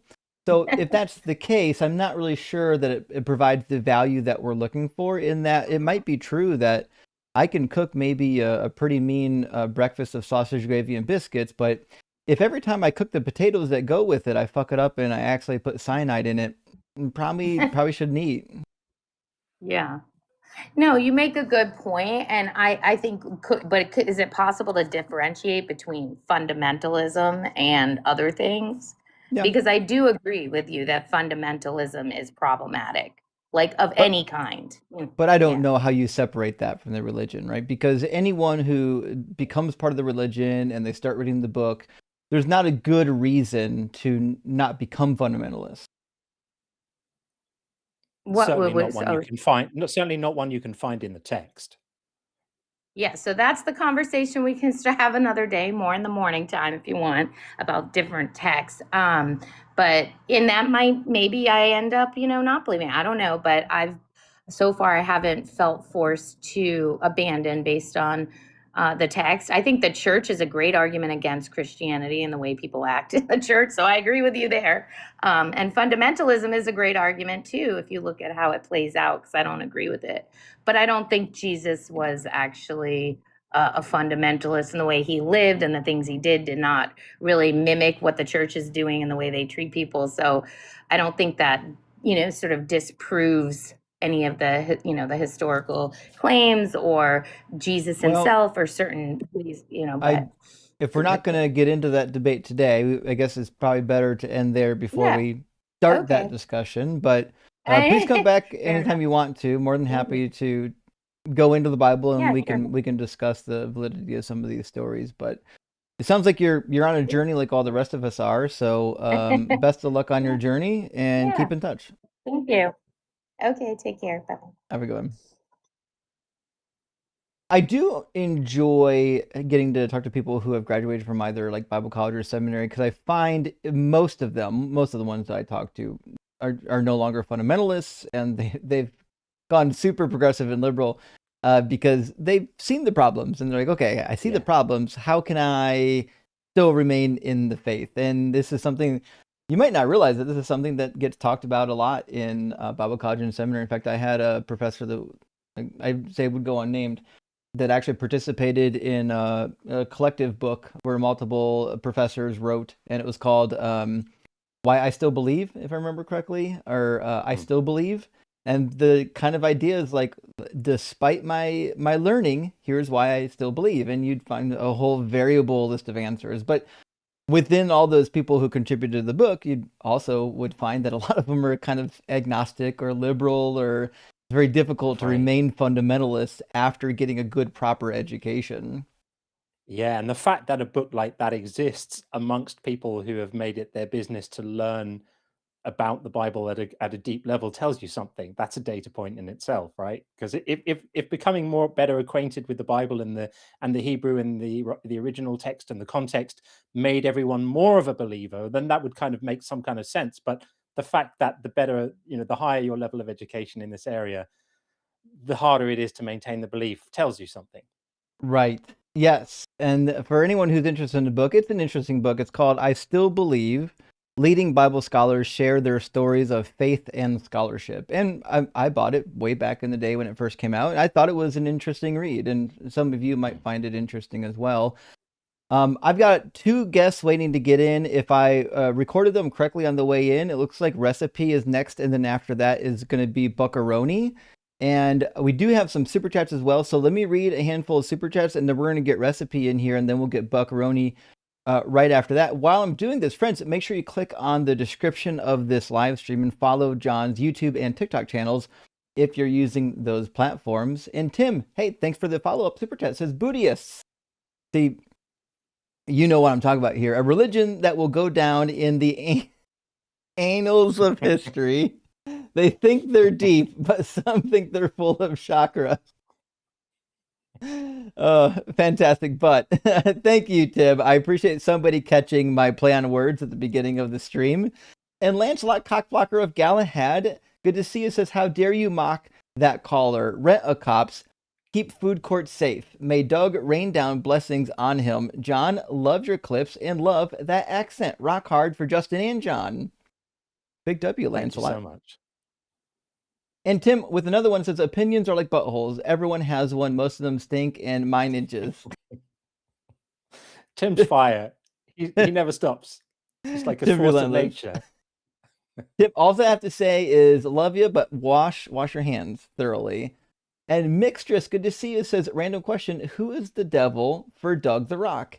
Is it paper or scissors? Well, so that's the thing is, it's actually no devil in Doug's pantheon. In fact, if there could be a devil, it would have been Yahweh, except Yahweh doesn't exist.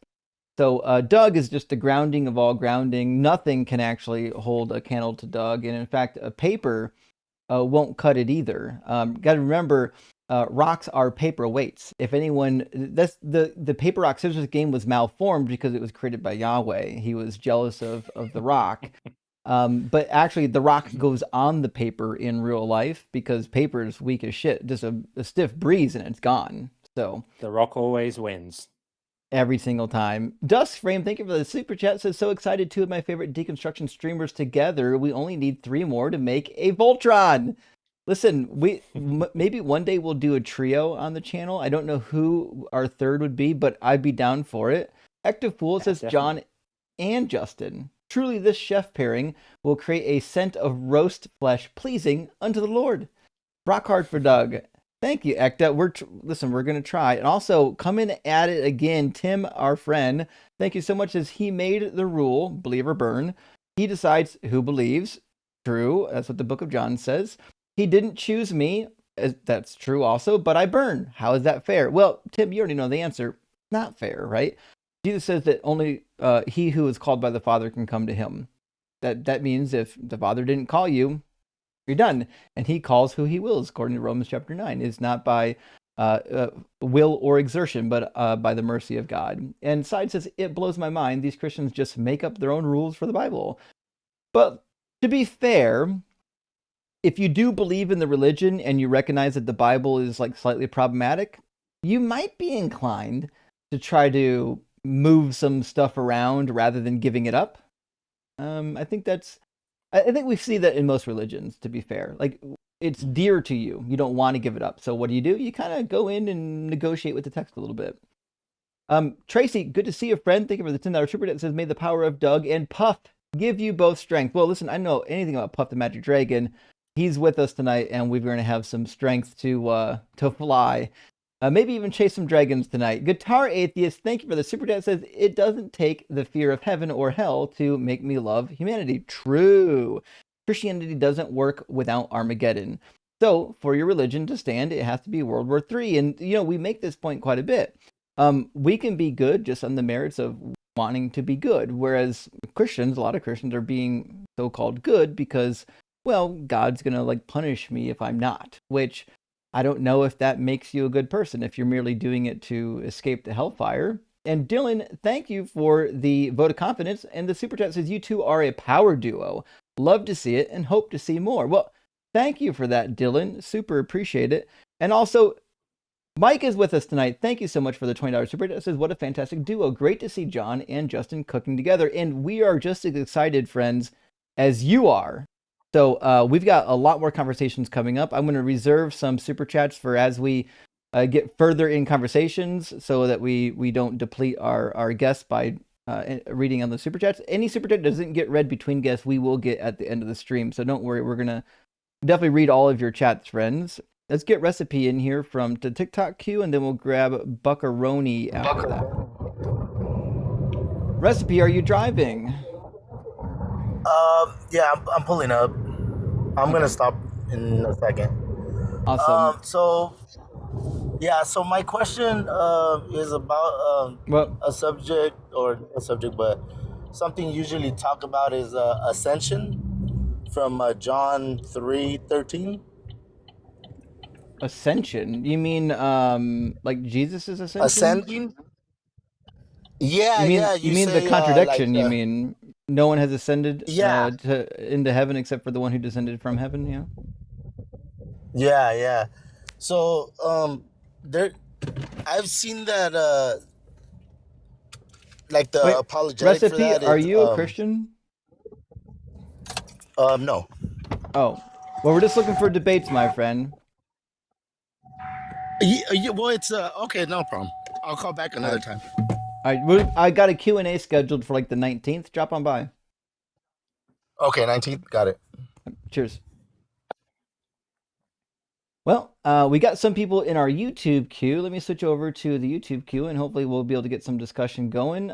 Friends, thank you so much for being here. As always, remember, this is a live stream for debate and discussion. As fun as it is just to talk to people, which I do enjoy, we are here with a purpose, and that is to talk about the topics on the board with people who have a different opinion than we do. So let's get Buckaroni in here. Buckaroni, are you at least 18? Yes. Awesome. And do you believe in God? Yes, I'm a firm believer in Jesus Christ. Okay. And do you have a specific topic on our screen that you prefer to address first? Let me see, gentlemen. So I see you can't choose what you believe. Hell is ridiculous. God hates women. Um, I mean, I can kind of touch on all of those topics just as we go, if that's okay with you all. I think that's fine. Yep. So give us a starting point, and we'll go from there. So I would say, as far as like, you can't choose what you believe, the Jesus that I know, he gives you free will. So when Jesus gives you free will, you're able to choose whatever you believe in. But Jesus makes it truly clear in the Bible. He says, I'm the way, the truth, and the life. No one comes to the Father but by me. So through your free will, you're more than welcome to choose. Hey, if you want to be a Buddhist, an atheist, if you want to be, whatever belief you want to believe, if you want to be a Christian, whatever the case may be. But Jesus is letting you know that true belief in God and having faith in him is the only way to inherit the kingdom of heaven. Sure. But that would be great if it was the case that believing something was an action that you can take with your free will. But believing something isn't something you do, it's something that happens to your mind. This is the reframing that we are pushing for here. This is what people need to understand. Mm, Our language is set up to treat belief like it's an action you take, because we've got phrases like, I refuse to believe and I'm choosing to believe. But actually, that's nonsense. You can't mm, believe something as an act of will.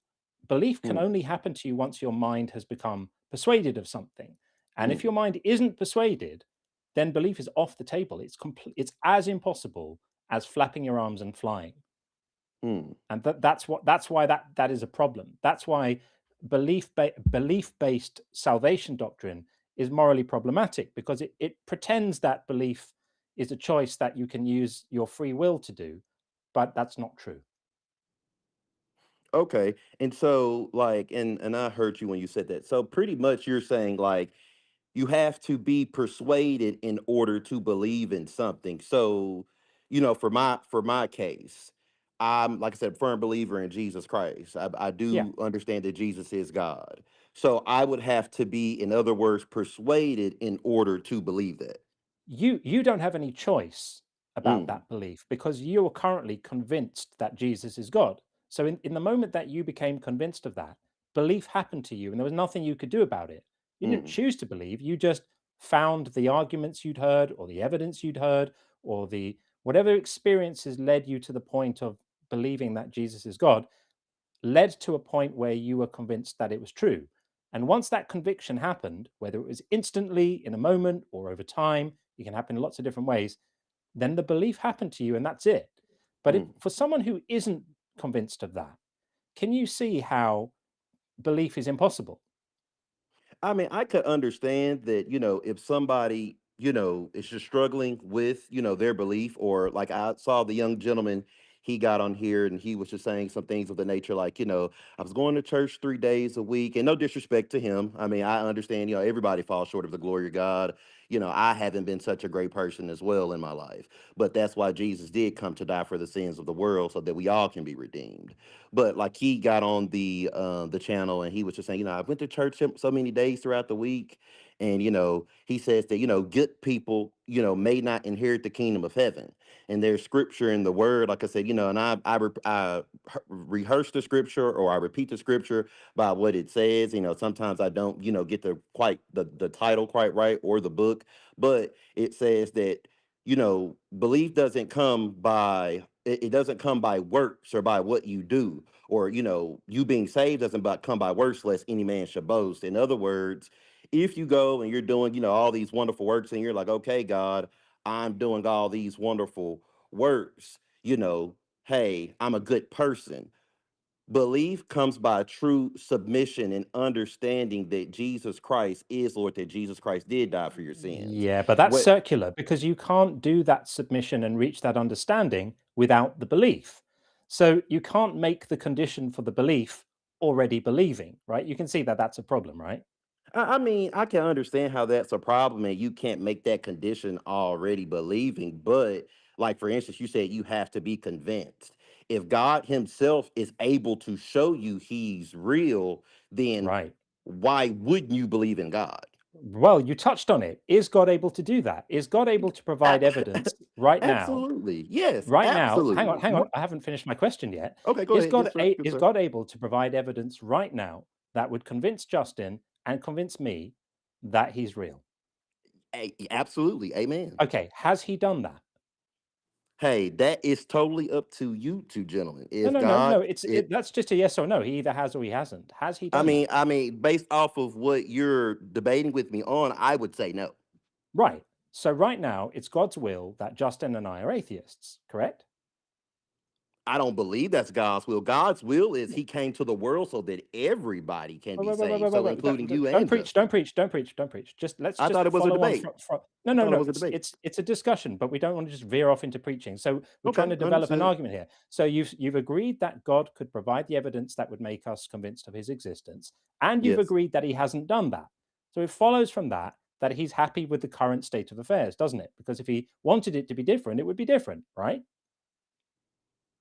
I mean, that's why I said that's totally up to, like I said early in the debate, you said that God has to He doesn't have to convince because God is not a God. Jesus isn't a God that He should convince you.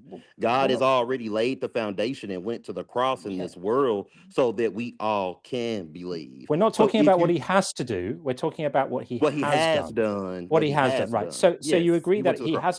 He hasn't provided that evidence for us yet. I So mean, he he must. he So he provided. must. He's already yes, sir. He's already provided that evidence by going to the cross. But you're No, he saying hasn't. He him. hasn't.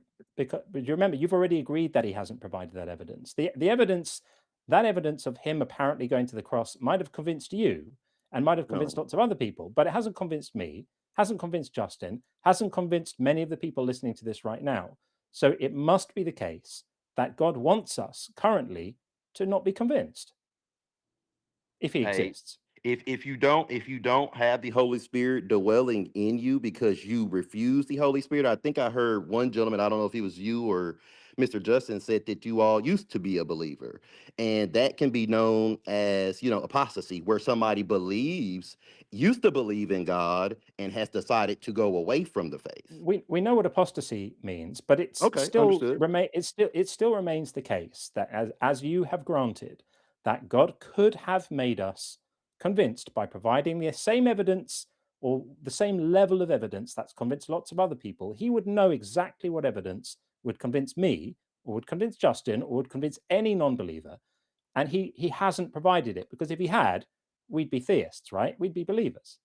So So yes, that go just ahead. Just I follows didn't mean to cut naturally, you off. right? Right. So we've established that. So then it just remains to say, well, if he's happy for us to not be believers, then why does it make sense for us to be punished for not being believers? I understand that. I mean, hell, if you and that's I'll touch on the next topic as in answering your question. So if you choose, like you said, not to be a believer, or as you're saying, because if I like mispronounce something wrong or anything of like that, like I said, the true belief in God is understanding that Jesus Christ came into the world, died for our sins, and He rose on the third day, and we just we celebrated His resurrection here just a couple of days ago. So with that being said, if you understand that belief in God is knowing that Jesus Christ came into the world to die for your sins, and He went to the cross and He rose on the third day. If you decide to believe in that, then absolutely, you do have salvation in God. And God has precepts and commandments that He's commanded us morally to say, hey, in order to continue to walk that straight and narrow path into the kingdom of heaven, we shouldn't do things as have sex outside of marriage. We shouldn't lie. We shouldn't cheat each other. We Ooh, should love our neighbors like we love But ourselves. it's almost like we didn't have the last 5 minutes of conversation. Yeah. Oh, well, I guess so.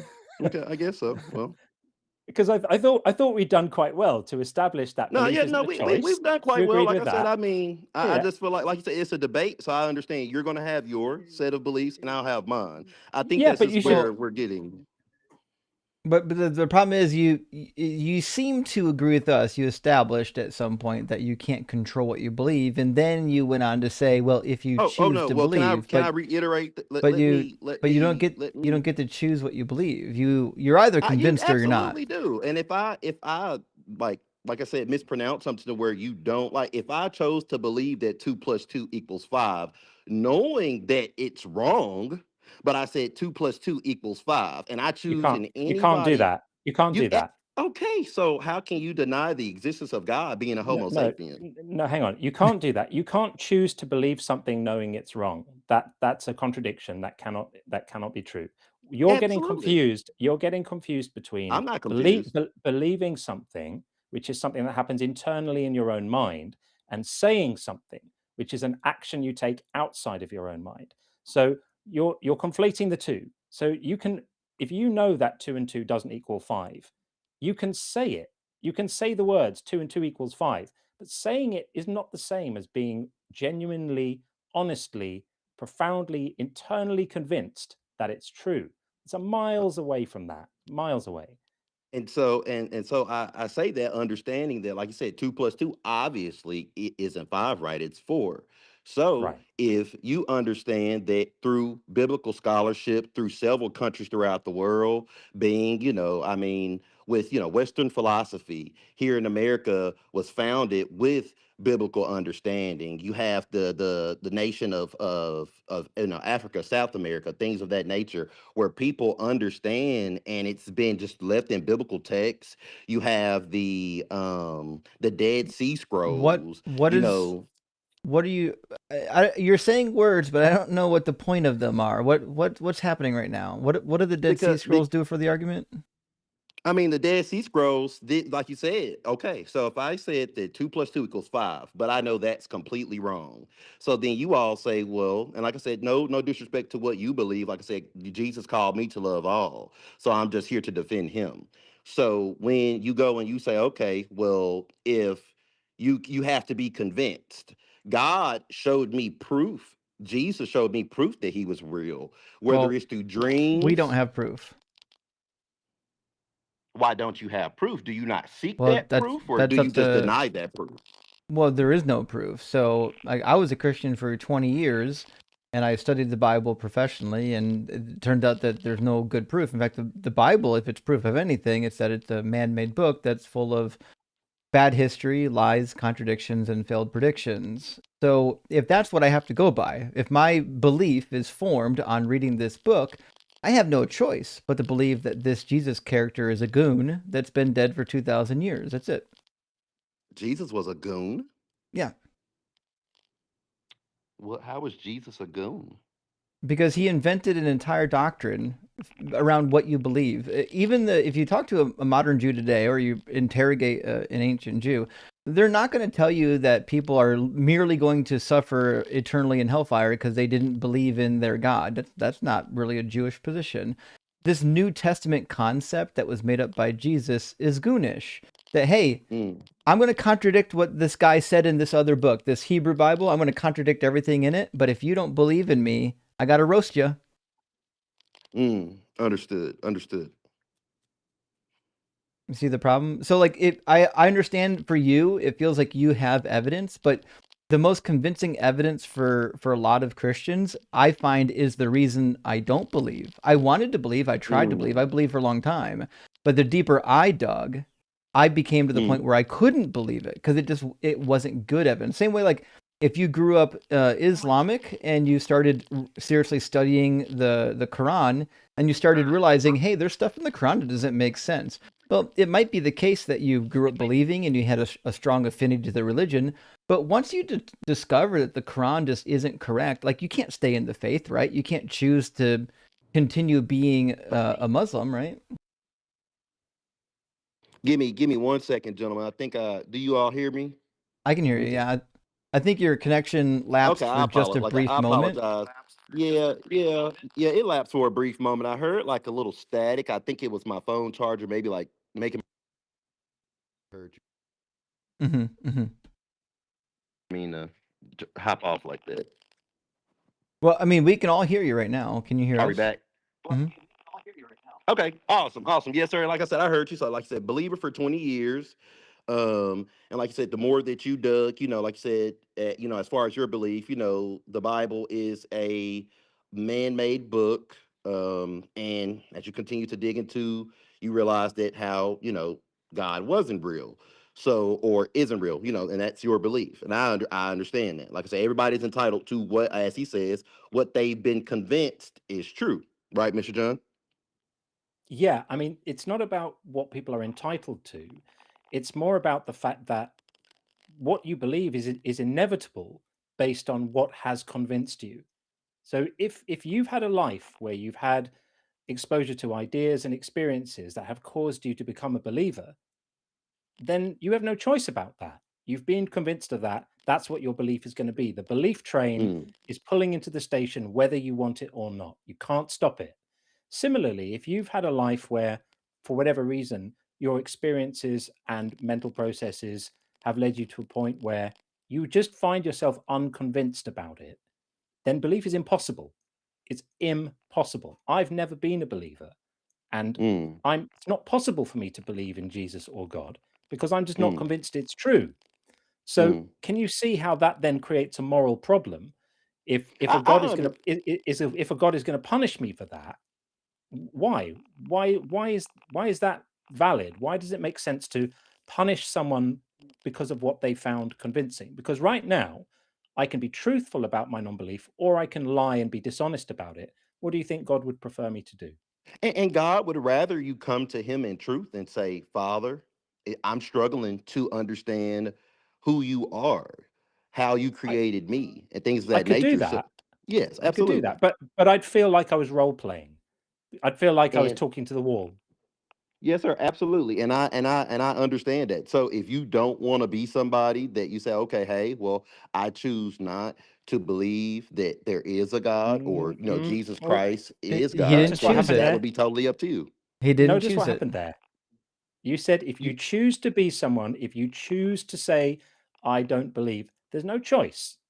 There is no choice there. I know Okay. people, I have friends who desperately want to believe in this stuff. They just Mm, don't, or they wanted I to for a understand. while. I have people in my community who had incredibly painful deconstructions where they lost their faith and they are grieving for it. They desperately wanted it back. It was a source of agony for them to lose their faith. It felt like Mm, losing a limb. They were not turning away from God and choosing to be without Him. They just found themselves unconvinced, and it was a painful process for them. So, where's the compassion for those people in a book which tells them next thing that's going to happen to them is being set on fire?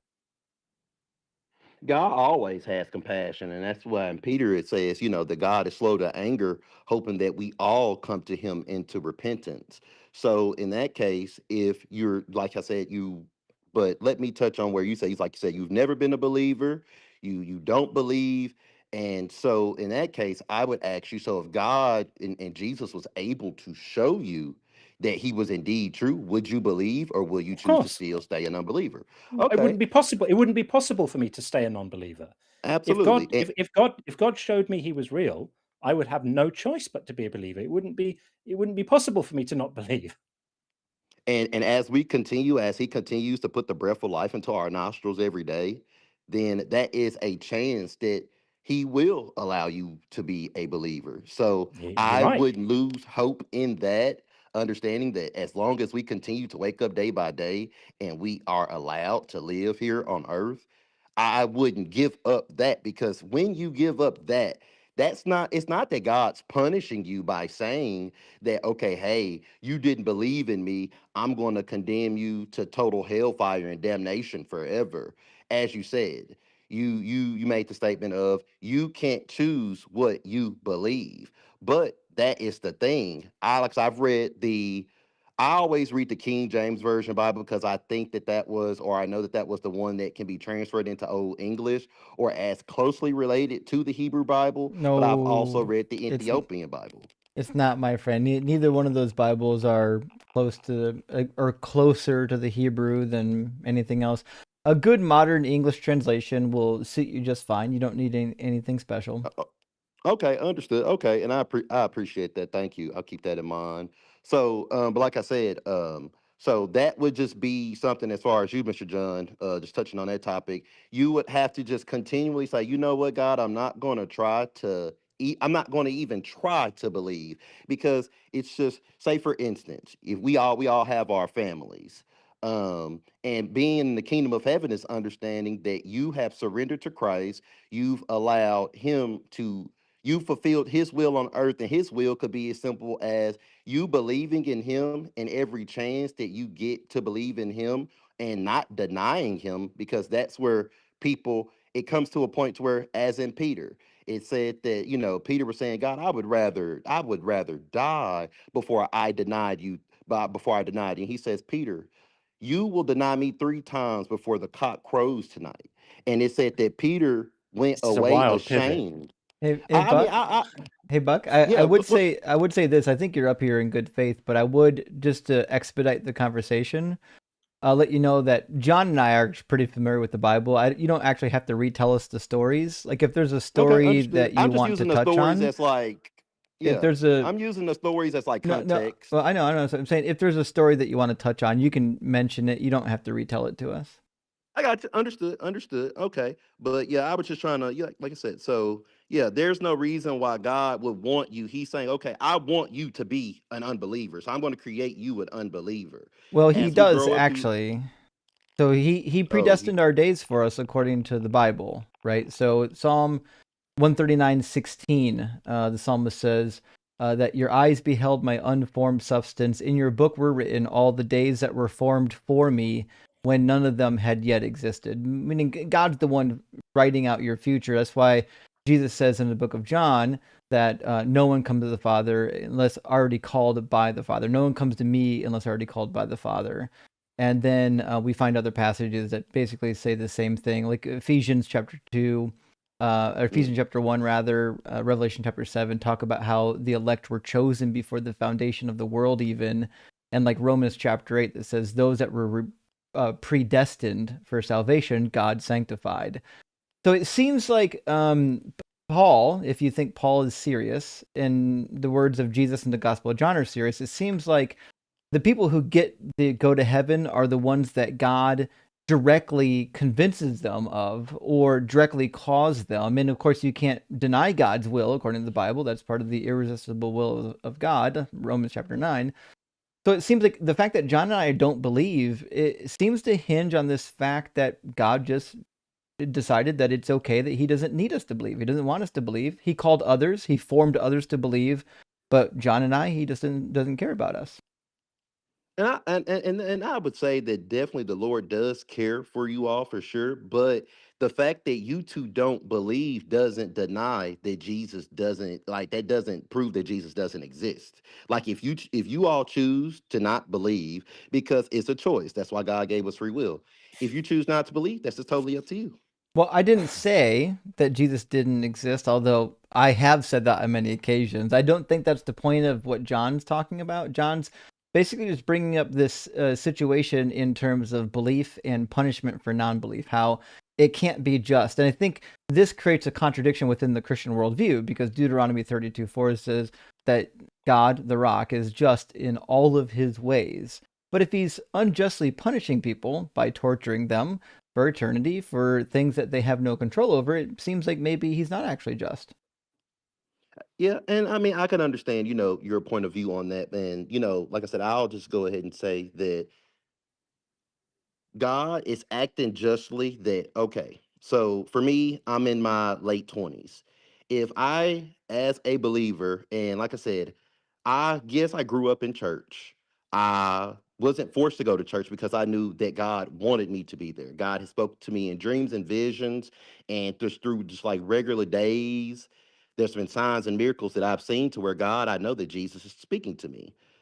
when you have those encounters, Jesus doesn't have to lower himself from the throne of heaven after going to the cross and say, well, look, I'm going to come here in the flesh, which one day he will, and that's where, it'll be too late to believe, because then he's saying, okay, hey, look. Well, I think that misses the point. And sorry to interrupt you. Let me give you an analogy that maybe illustrates what we're talking about. Like if my son, if I said, listen, if my son doesn't believe that I own a Ferrari, I'm gonna have to like take him out back and beat him. And I'm gonna give him as long as he needs. I'll give him a lifetime to believe that I have a Ferrari. But at the end of it, if he doesn't believe me, I'm just gonna beat him mercilessly. Well, if I never show him the Ferrari, if I never give him, like, show him that I own the keys, or give him a glimpse of the title, or even a picture of the Ferrari, at some point he's justified in saying, actually, I don't believe in this Ferrari. Now, the fact that I've set the punishment for him, I said, well, if you don't believe I have a Ferrari, I'm going to have to beat you. Well, it's kind of irrelevant. I haven't given him a good reason to believe in the Ferrari.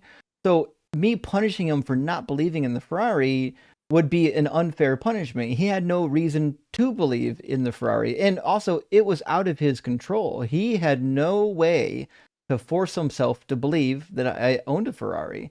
So I'm unjustly beating my son in this analogy. And what's even worse about that is that would still pertain even if you did own a Ferrari. So let's say in that example, you actually do own a Ferrari. You just haven't shown him the Ferrari. You've got it locked away somewhere. He's never seen it. He's never seen any sign of it, no evidence. Even if the Ferrari is real, it's still morally unacceptable to punish him for not having been convinced about it when you didn't show him the evidence he needed to do that. And I can understand that. And so in that form, you all are saying that God has not proven to you his existence in the way that Correct. you would like for him to, correct? In the way that he would know would work. It's not about what we would like. Okay. It's about what he would know would be effective. He Understood. could have done it. If he exists, he's chosen not to. And I would say in that has to be that way that if you believe in prayer, if you don't believe in prayer, I surely do believe in the power of prayer, because prayer comes from the word of God, and the words of God are alive and active, sharper than any two-edged sword. So that would be something that you have to meet him at. God is a king. He's the high priest. He's not going to say, I don't know what that means. I'm going to stoop down to the human level. What's that mean practically speaking? Level to prove to you my existence. Well, Buck, what's that mean practically speaking? Like, if the Bible says that no one can believe in God unless we're already prompted or given the ability to believe in God through God's calling, right? So, practically speaking, what does someone like John and I need to do to be convinced then of what can we do to convince ourselves of this God? It's not about convincing yourself that Jesus is God, because God doesn't want you to be convinced. God wants to show you his everlasting love and mercy and his loving kindness to show you why he's real. So I would say for you to get. But you just said he shouldn't show us, right? You just said that he shouldn't stoop down to our level to show us the evidence. So, I mean, listen, if he's not going to do it for us, if he's not going to give us the evidence, what can we do to find the evidence? Where can we find the evidence that would convince us? You can find the evidence by, there's several things. For instance, if you've read the book of Revelations before, correct? And I know you said you all are familiar with the entire Bible. Yep. Absolutely. Okay, so you understand that, he says, in the end times there'll be wars and rumors of wars, earthquakes, famines, things of this nature. You all understand. I'm not repeating. Always had them. Yeah. Okay, understood. Okay, and we have always had them. But one thing specifically today is the Euphrates River drying up. Oh no, Revelation 16? Yeah, that's where that comes from, right? Okay. Yeah, around that area. So he says in the end times, the Euphrates River will dry up, making the way for the kings of the east. And we understand that we're in this war conflict right now. And that's God's way. That's one way that God says, look, I'm giving you an understanding that I'm going to make a word through one of my prophets. I know that John was banished to this Patmos. island. Yeah, Patmos, absolutely. Yeah. So then, as John is receiving the revelation from God, that is in God's word, his way of showing us that, hey, it's me. It's the words of Jesus Christ that are alive and active that are showing us that but God. They don't come true. They Yeah, didn't and I come don't think true. you're not answering Justin's question, because Justin's question was, what can we do? And you just looked to a Bible verse To read the word, to well, the understand the thing is, gospel. but you seem to be assuming that we haven't done that. I'm Oh, gonna guess I that don't assume. Justin's probably read the word a lot more than you have. I've read the Oh, word yeah, I mean, fair enough. more than Fair many enough. have. And the other thing it does is it does, you gotta be careful not to do some victim blaming here, because No, there I'm are not. many. I would never victim blame. Okay, I would well, never just be victim careful, blame. because you might inadvertently be doing it. Because Okay, well, when I don't Justin mean says, to. no, that's okay. I know you're not meaning to. So when Yeah. Justin says, like, what can people do if they're going to be judged for their non-belief, then, and God's going to withhold the evidence that would persuade them, then it must be on them to somehow find it. But that's assuming they haven't tried. There are people who have tried for years and years. People who have, as I say, read the book and read the word more than you have, more than I have, who know it inside out and just don't find it persuasive. And here's the kicker: God would know that they wouldn't find just reading the book persuasive. Justin's read the book, he hasn't found it persuasive, and God would know that. Mm. So there has to be something more than just read the book. And what it comes down to in the end is there's nothing you can do. I mean, and like I said, I mean, I understand you all's point of view, and all of those who have struggled with their faith and their belief. What you can do is always it's prayer. I would say it But starts with prayer. You can be an unbeliever and go to God and say, "Hey, get on your knees and say, Jesus, I'm calling out to you. yeah, I We want to have. see who you are. I need to yeah. believe who you are," and And if you do that, He will do for that. 40 years and you still don't believe, then what? Then what's your next move? That is your choice. That No, is it's your not a choice. choice. Nope. Belief isn't a choice, remember? I mean, that's what You've you all agreed say, with that us. belief isn't a But choice. you've agreed with us that it's I not. did. We spoke about this earlier. If I agreed that if I for some reason or some way worded my words to say I said that belief is a choice, I apologize. That's Right. not Okay. what I meant to say. Belief, and if you'll let me just correct myself, like I said, I've grown up going to church, things of that nature, but God was able to show me that He is real. That's why I have But the he connection hasn't and shown relationship me. with God, and I understand that. Okay. But So sometimes it could be due to us not trying to but understand that we God is have real. Because how tried. do you want God to show you that He's real? Well, he could have started by not telling lies in his book, right? When Jesus says that he's going to come back within a lifetime of his disciples and he's going to punish all the wicked, and then he just fucks off for 2,000 years, there's good reason to believe that the guy wasn't foretelling the future, that he actually just was out of his mind, right? So when I read the book, I don't see a good reason to believe that this God is real. I need something other than this book. This book is full of failed promises. So if God is going to convince me, it's got to be outside of this book. Outside of this book, I don't know what I have. What do I have outside of this book that can convince me that the Christian God is real? That would just be you choosing to pray and I did. surrender to. I Okay, did. and if you have, like I said, I mean, we can't just say, "Oh, well, God didn't answer us at this moment in life." We understand that the believers walk, because also one thing that I would say, all the different denominations that are, you have quote unquote Christians, Catholics, Baptists, Methodists, things of that nature. The word clearly says that we're all part of the body of Christ. So if we all But believe in not the same me. God, that's where we are. And Not I me. I'm not understand that. And part. I understand that.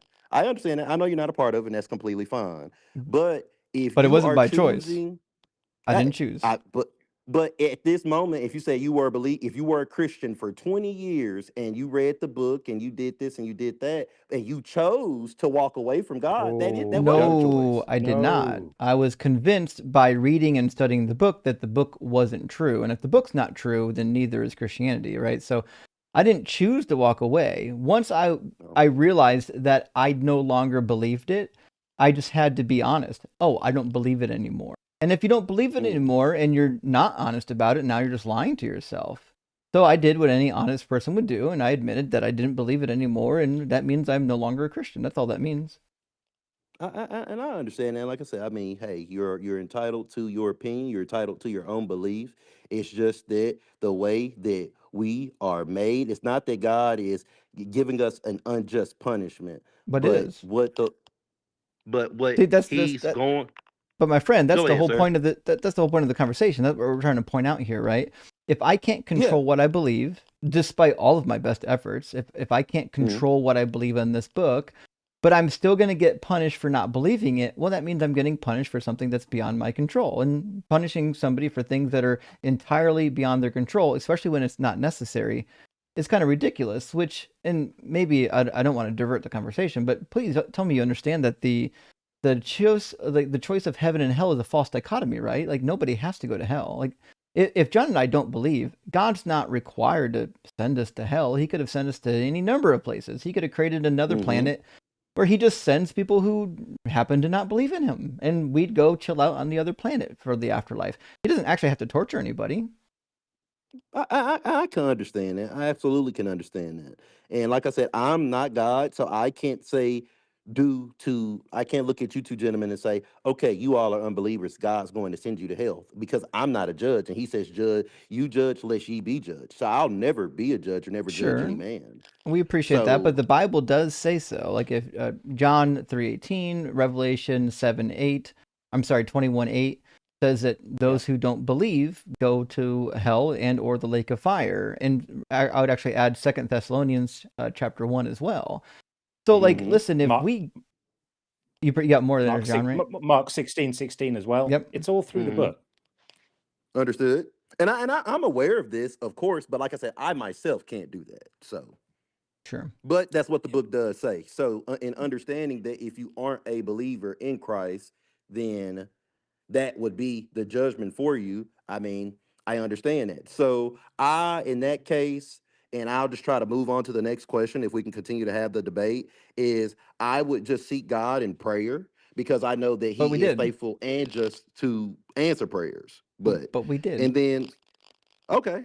Well, like I mean, hey, you just have to So, have eyes to see, ears to hear, and a heart to understand. but we do. So, like, Oh, the problem, I think the problem with this hermeneutic, and not to, I'm not trying to be mean to you. The problem is all of these rationalizations that you're giving us.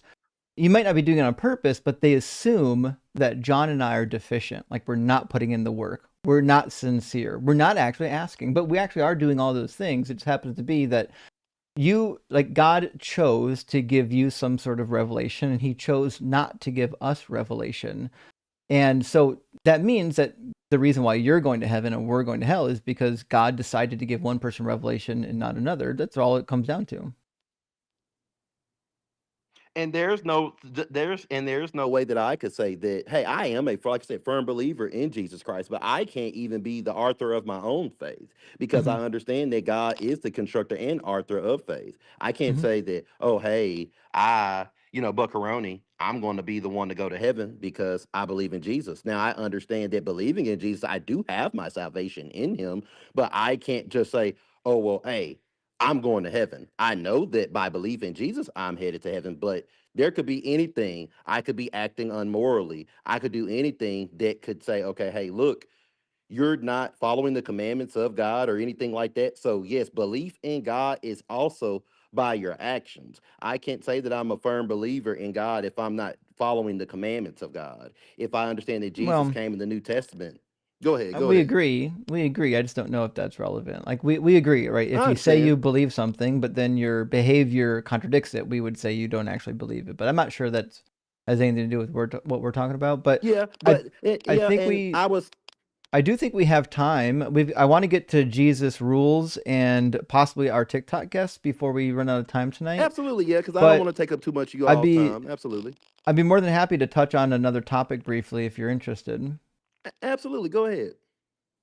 I mean, of your choosing. So, like, there's a couple No, topics I yeah. really enjoy up here, but wouldn't want to force them on you. So we talked about uh, hell being ridiculous. We talked about God hiding a little bit, but I think we also talked about number one, you can't choose what you believe. But I also like the middle topic, God is a sadist, and I think there's a pretty good precedent for this. I think the precedent for this is 2 Corinthians 4:4. One of the reasons why people go to hell is because God sends them a delusion to do that via Satan. He says, in their case, the God of this world, talking about unbelievers, has blinded the minds of the unbelievers to keep them from seeing clearly the light of the gospel. So he actually allows Satan intentionally to blind the eyes of people who could believe, so that they actually won't believe. And then on top of that, in the Hebrew Bible, when these, we'll call them Israelites, these children of God, when they mess up, he sends animals to eat their children alive. He says in Hosea 13:16 that he's going to have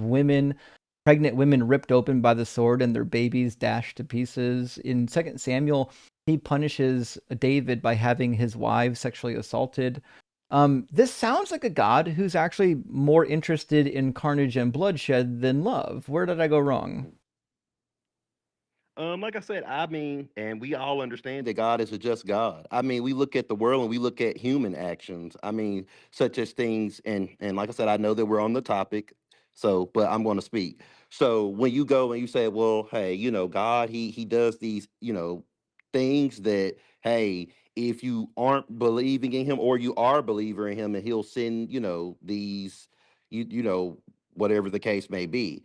It's also the choice of the person. If you allow Satan, because that's why Jesus came and showed us how to rebuke the devil. If you allow Satan to come in your life and cause a mass delusion for you not to believe in God, because that's why it says Satan is the author of confusion. He's a Well, liar. It says, why did God give Satan the ability to deceive people, right? So, for example, if somebody had it in their heart that they weren't going to believe, they don't need Satan to come in and do that for them. Like, they already decided that they're not going to believe, right?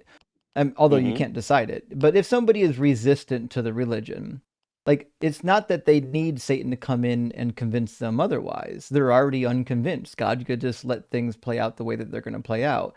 It seems either redundant or cruel to then have Satan go around deceiving people.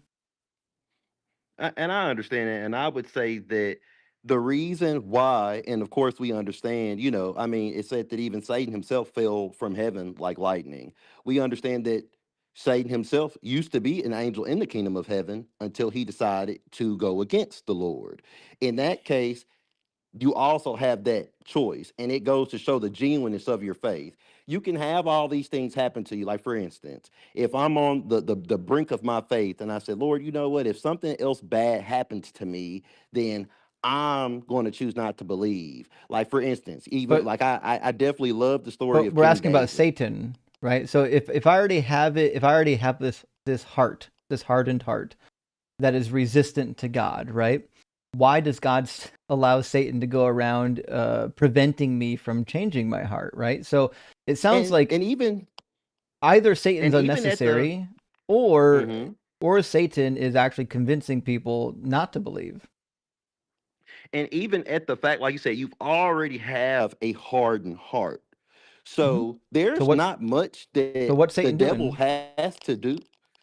There's nothing that at that moment, like the devil isn't after those who already don't Oh, believe. so then it's not about He's not. me. Yeah. So 2 Corinthians 4:4 is not about me. It's about people who could believe, right? He's deceiving people who could believe. Otherwise, it would be a useless Exactly. position. So his thing is he's your opposition. Satan I doesn't know. want you to believe. Satan doesn't I want you to know. have the any belief in We God. got Is it. God So is God powerful enough to stop Satan doing all this He mischief? absolutely he already has. He absolutely has, and yes, he already has the victory over Satan. Yes, so he can stop that. But it's genuine faith to show that if you are a child of God and you believe in God, if you understand the devil sending you these delusions or these hard times that are coming upon you because your faith is being tested, it is up to you to submit to God, resist the devil, so that he will flee But you from can't. you. If you You can't do. absolutely No, can. you If the you devil can't. came to my No, you doorstep can't do right that now. because the devil has given you a delusion. He's blinded you. But With God's you permission. don't have to accept. You don't you being But you deceived but is you a don't know any choice. better. You don't have to be deceived Do or deceived people know they're accepting a deceived? delusion. I That's what believe being they that's do. I think literally everybody knows right from that's wrong. Truth be literally what told, being deceived means. Being yes, deceived absolutely. means being wrong and not knowing it. That's literally Uh, what it means. Yes, and I mean I know that is literally what it means, but I'm saying if you choose to allow the devil to come in, God has shown us, and like I said, we'll touch back because I would like one of the biggest significant signs of his existence is the Euphrates rivers drying Oh up, and then no. after Well, after I don't think go, you've adequately addressed what was said. But to I'm put the I mean if you all will give me I'm the chance to address it, I will. well, I don't think you're going to. But let's just put I definitely am. We'll get there. Let's just put the river to bed so we don't have to do this again. In Revelation Okay, absolutely. 16, in Revelation 16, it tells you what's going to happen in the supposed end times, which is going to precede the final war in chapter 20. And we've Understood. got these bowls of wrath. Now, it's important to recognize that there are bowls of wrath, and they come in a particular order. The first bowl of wrath is poured out on the earth, and a foul and painful sore come on those who had the brand of the beast and worship the image. Has that happened? I mean, just because it hasn't happened doesn't mean it isn't going to. It's But a- it's it's a- definitely getting ready it- to take place. just That's a- why we have just a things just a such question. as Did it digital happen? currencies. Did it You know, happen they're trying to though? take away where, you have. I But mean, even now, but I know in just Britain, need you yes or can walk up. no's. Just need a yes or Yeah, no. Did it okay, happen? okay. That they have no, they have not happened. Got it. Okay. Second angel. This is the second bowl of wrath now. Second angel poured his bowl into the sea, and it became like blood of a corpse, and every living thing in the sea died. Did that happen? Has not happened. Right. Gotcha. To my knowledge. We're gonna absolutely. get fair enough. Third bowl of wrath. Right. It says he poured the bowl into the rivers and springs of water, and they became blood. Did that happen? No, sir. Gotcha. We're almost there. Fourth angel, fourth bowl of wrath, was poured out on the sun, and the sun became infinitely hotter, and it scorched people so that they would be burned and that they would curse God, so on and so forth. Did that happen? Has not happened yet. Gotcha. We're getting really close. We need the sixth bowl of wrath. We're on the fifth. It says that he poured his bowl on the throne of the beast, and its kingdom was plunged into darkness, and so on and so forth. That hasn't happened yet, right? Understood. Gotcha. Now, the sixth bowl of wrath comes after these five other bowls. It says the sixth angel poured out his bowl on the great river Euphrates, and the water dried up in order to prepare way for the kings of the east.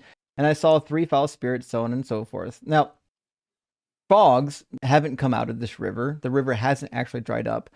And the river itself doesn't need to dry up for the kings of the east to come over. This was written at a time period where the river was actually a hindrance for the Parthian army. The kings of the east were the Parthians, right? So you would say that this is an issue. That being said, this is not an issue for anybody in the modern age. This river is utterly irrelevant to the kings of the east. It isn't an issue yet. So, like I said, just because these things haven't happened doesn't mean they aren't going to happen, because it's definitely going to take place. But my point is this: and I would encourage there that when they are do happen, 7 maybe that'll bowls. be your, Hey, your Buck? sign to go Hey, back Buck? to believe. Hey, Buck, Yep. it's not going to happen. So there are 7 bowls of wrath, right? They will. The 6th bowl of wrath not only didn't happen, but it must be preceded by 5 other bowls, which obviously didn't happen. Does it say that they need to be preceded by 5 other bowls? It doesn't say that. Yes. So this is a consecutive events inside of this chapter of Revelation. There's an event, and then another Understood. event, and then another event leading into the military battle, right?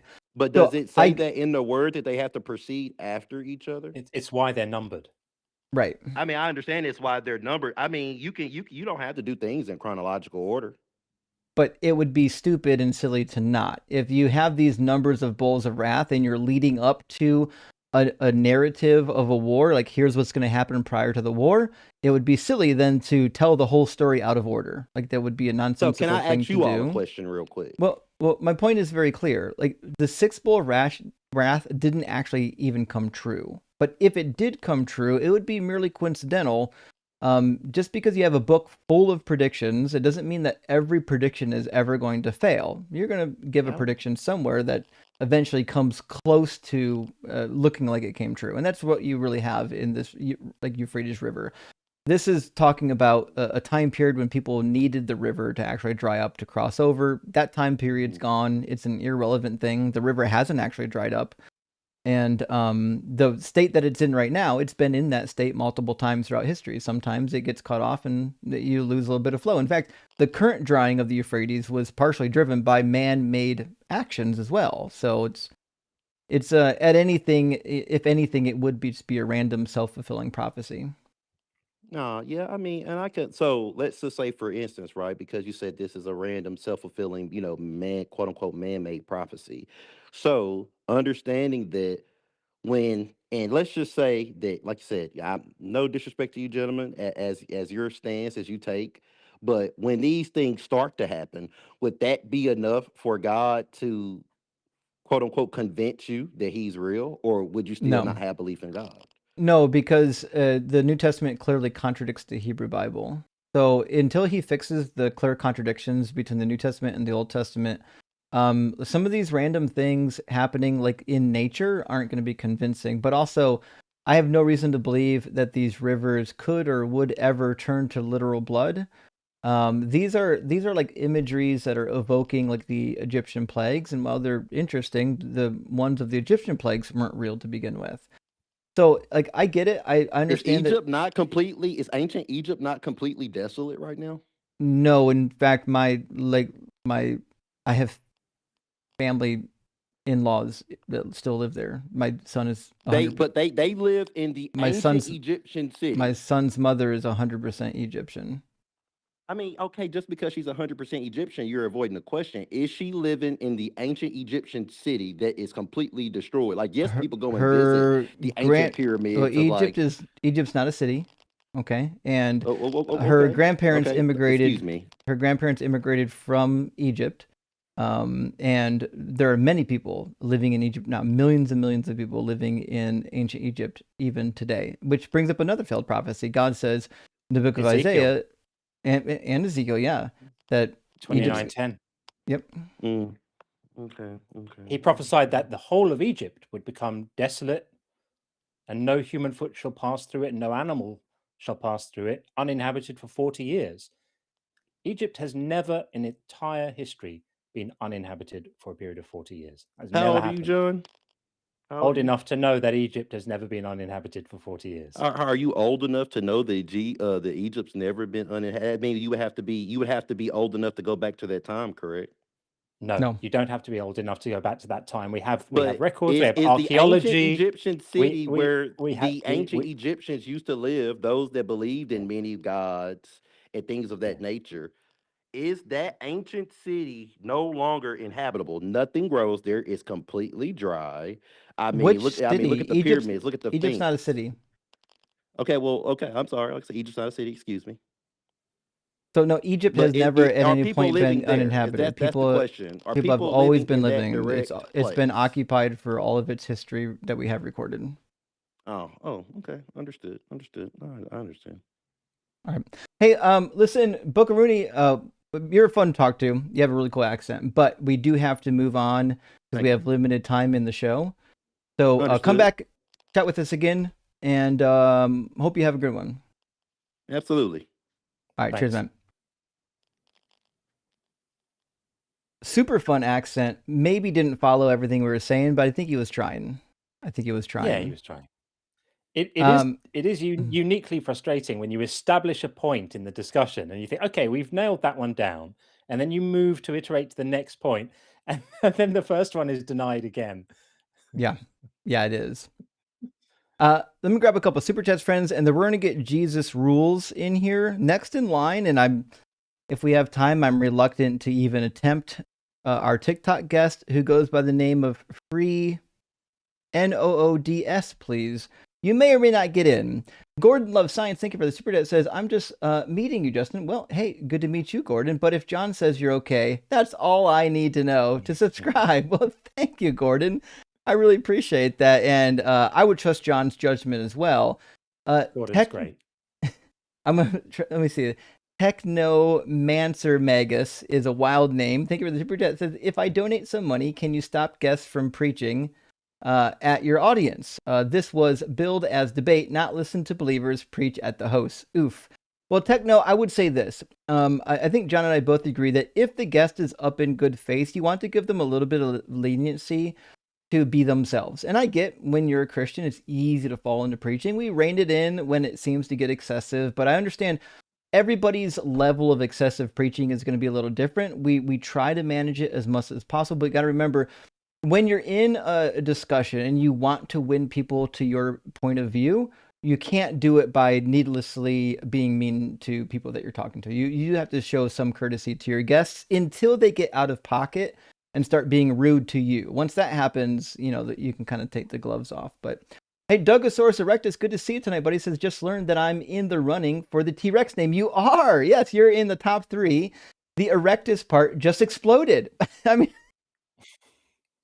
it happens. It does indeed happen. What's happening here? Rocker for Doug and Simply What for Shared. It sounds like you're having Your own Simply Wet nocturnal emissions. Glad you're doing okay, though, friend. And Axehead, good to see you, says, whoa, my two favorite people on the YouTubes together. I like pizza and Coke. Hi, guys. It's Axe. YouTube tried to hide this greatness from me. We would never hide this from you, friend. We did make this public. I'm sorry if you didn't see it sooner, but we'll probably do it again. Don't worry. We'll have a reprisal at some point. And Contra Deity, great to see you. Thank you for the super chat. Says, I had a thought about how Christians should really spend all of their time practicing singing holy, holy, holy. Well, yeah, because in Revelation, that's what the 24 are doing around the throne. It would be so embarrassing to get to heaven and not be able to hit the high notes. You know what? As a Christian, I was like, I'm not going to sing in heaven. I don't even like singing here. I'm not going to sing up in heaven. But thank you for the note. Rock hard for Justin. Justin's fucking rock. And rock hard for Sharon. Thank you so much. Also, the J counts for John too. So rock hard for both. And Johnny, thank you for the super chat. Said religion is actually a good thing. Without it, some people would go around and grape each other, apparently. Well, I think they say they would. I don't think they would. I think they would do like the Ricky Gervais. You know, I've murdered as many people as I want to murder. It just happens to be that I don't want to murder anybody. And Randy, thank you for sending out 20 Deconstruction Zone memberships. I really appreciate that, friend. Also, look at who's in the house. Rock hard for Doug. Good to see you again. So I would love to hear more about the Puff reference. I wove Puff and Jackie into my son's bedtime stories for years. Y'all are cooking tonight. Thank you, Rock Hard. You know what? I don't know as much about Puff as I did when I was younger. When I was younger, Puff was more, I want to say, mainstream. John, do you remember much about Puff the Magic Dragon? Yeah, so the reason why Puff keeps coming up is when I used to debate a lot on Twitter, before it became a untenable cesspool, I used to do a lot of like religious debates on Twitter, and Puff the Magic Dragon was my Doug. So when people would start preaching about Jesus or Allah or whatever it was, I would just start preaching about and Puff the Magic Dragon, and he lived by the sea, and I invented this whole lore around Puff the Magic Dragon.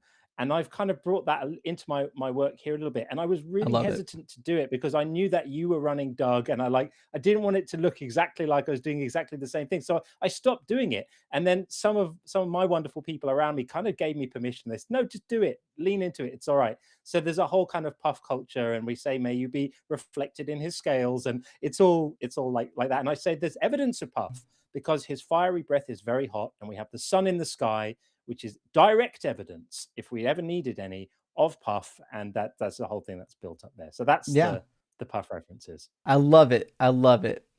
We're going to do one more super chat, and then we're going to get Jesus Rules in here from the YouTube queue. Green Kid, thank you so much for the $20 super chat. It says, just wanted to ask if you remember a live you did where you had an older gentleman try to argue God's existence by using flat earth, gematria, and like a crazy amount of chromosomes or something along those lines. Yes. I think that might be Nebraska Steve. That you might be referring to. He does that kind of thing. He's really into that. Outside of Nebraska Steve, I might not know exactly who the person is anymore. I didn't start recording. I have a spreadsheet that I record everyone I talk to, but I didn't start using that spreadsheet until like 6 or 7 months ago. So if it was more than 6 or 7 months ago, I don't have record of it. You just have to search the Deconstruction Zone catalog. But in the future, like all of the debates for this year will be cataloged on my spreadsheet. So if somebody asks about it, I can actually just find it. Especially if you remembered like anything about the conversation. I generally am writing down notes about like kind of what we talked about, whether or not they were Christian. So we're trying to get improvements so we can better catalog the videos. So unfortunately, other than Nebraska Steve, he's the only one that comes to mind right now. But do a search. In fact, hold on. I've got a notebook, and one of the Google Notebook LMs or whatever they call it, that has like all of my my live streams loaded up. While we get the next guest in here, I'll ask it if it can recall a guest that talked about those particular topics, and maybe it'll come up with somebody other than Steve, and hopefully that might be a method for getting the information. But let's get Jesus Rules in here first, and then we'll do the Googling second. Welcome in, Jesus Rules. Are you at least 18? Yes, I am. Hello. Awesome. And is it safe to assume you believe in Jesus? Well, to begin with, let's say Jesus loves both of you, Oh right? boy. I don't know whether you're an atheist or something. Jesus will always love you. Sure, And but we don't believe that Jesus is even alive, so that's not really a meaningful statement. come on, you were Would literally a pastor, Justin. a You what? were literally a pastor. I was. You I'm were not anymore literally, yeah. because I'm a slave to truth. So my question is, we've got a list of topics on the screen. These are topics that both John and I enjoy doing. Is there a topic that you would prefer to talk about? Well, the most important topic for me is if you are really an atheist, why you always criticize Jesus and Christianity? You don't have any guts to criticize any other I religion think or you're out of your mind if you anything. think I haven't critiqued every No, you religious caller haven't. that has You ever haven't, called in Justin. here. In fact, I'm going to show you on my YouTube channel an entire playlist that I have specifically for debating against Muslims, and I'll just demonstrate that you're someone who actually doesn't pay attention to anything and you just make things up. So here is going to be my YouTube page. Look who's actually right there with me. It's me and John. And if you go to my YouTube page, let's just say, let's see, deconstruction. I can't type zone. There we go. Oh, not the podcast. There we go. And if you go to my playlist, you will in fact find a playlist called Cooking Muslims. It's the Cooking Mormons, Cooking Theists, POSFFs, Cooking Philbros, DZ Lore, Quantum Woo, Line Clips, Ancient Near East, Interviews, Prophecies, Good Conversations, Cooking Christians, live streams, questions in the Bible. There we go, Cooking Muslims. Got a whole playlist dedicated to it, and I don't know why it picked a random video, but there. Oh, almost got it. Let's see if we can make it But load look properly. at the number. Just one video, Yeah. and So rest other are all Christian, anti-Christian. inside of this is at least 16 different videos that are on this playlist. This playlist actually was created long after I started taking guests, which means I've talked to way more than just 16 Muslims. In fact, those are just the Muslims that I've already clipped. I've got dozens of Muslims I've talked to that I haven't even clipped yet. So listen, I get it. You're mad that your religion fails and you want to cry about Muslims, but that's not going to fix anything. So tell me a little bit about why your religion is true, or pick something from the board that we can actually talk about. My religion never fails, God. My religion never fails. Sure, but did you actually want to address a topic on the board, or do you just want me to show you Justin, how your listen, you religion can be fails? culturally Christian as well. I mean, if you don't believe in God, This you guy can be can't be culturally real. Christian, son. No one cares. Seriously. Can you address something on the board or no? It never failed. The Bible never It failed, is or God real. never failed? God, Christ is always real. You want me to show you where the Bible failed pretty hard? Well, You sound like a soundboard at the moment. I I'm mean, not it would be great to have a kind of actual linear conversation rather than just a collection of both. slogans. It depends. It depends. I mean, the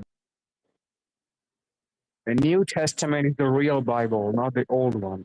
So Well, you if you need have both of read the them for a Old full Testament and you're saying the Bible is incorrect, then yeah, you're right. But if it's the New Testament, listen, you believe in I believe in Trinity, and true. But the To be Trinity can't be honest, true because it's logically incoherent.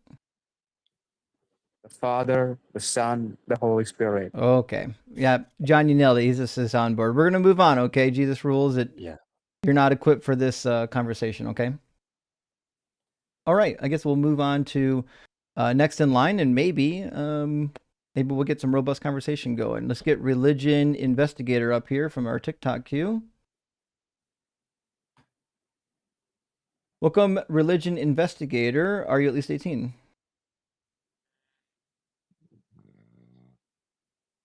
It's a snorer. Not even awake. All right, well, I'll try another one. That's hardcore investigation going on right there. Right, yeah, for sure.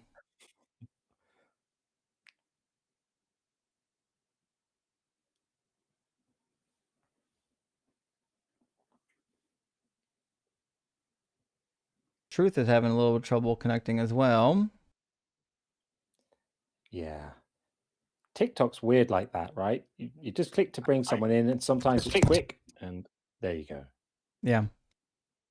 Welcome back, Truth in Tell Us. I don't have to ask you if you're at least 18 because I know you're over the age of 18. I don't have to ask you your religion because I know that you're a Christian. So the question I would ask you is there a topic on the board that is interesting to you that you would like to talk about?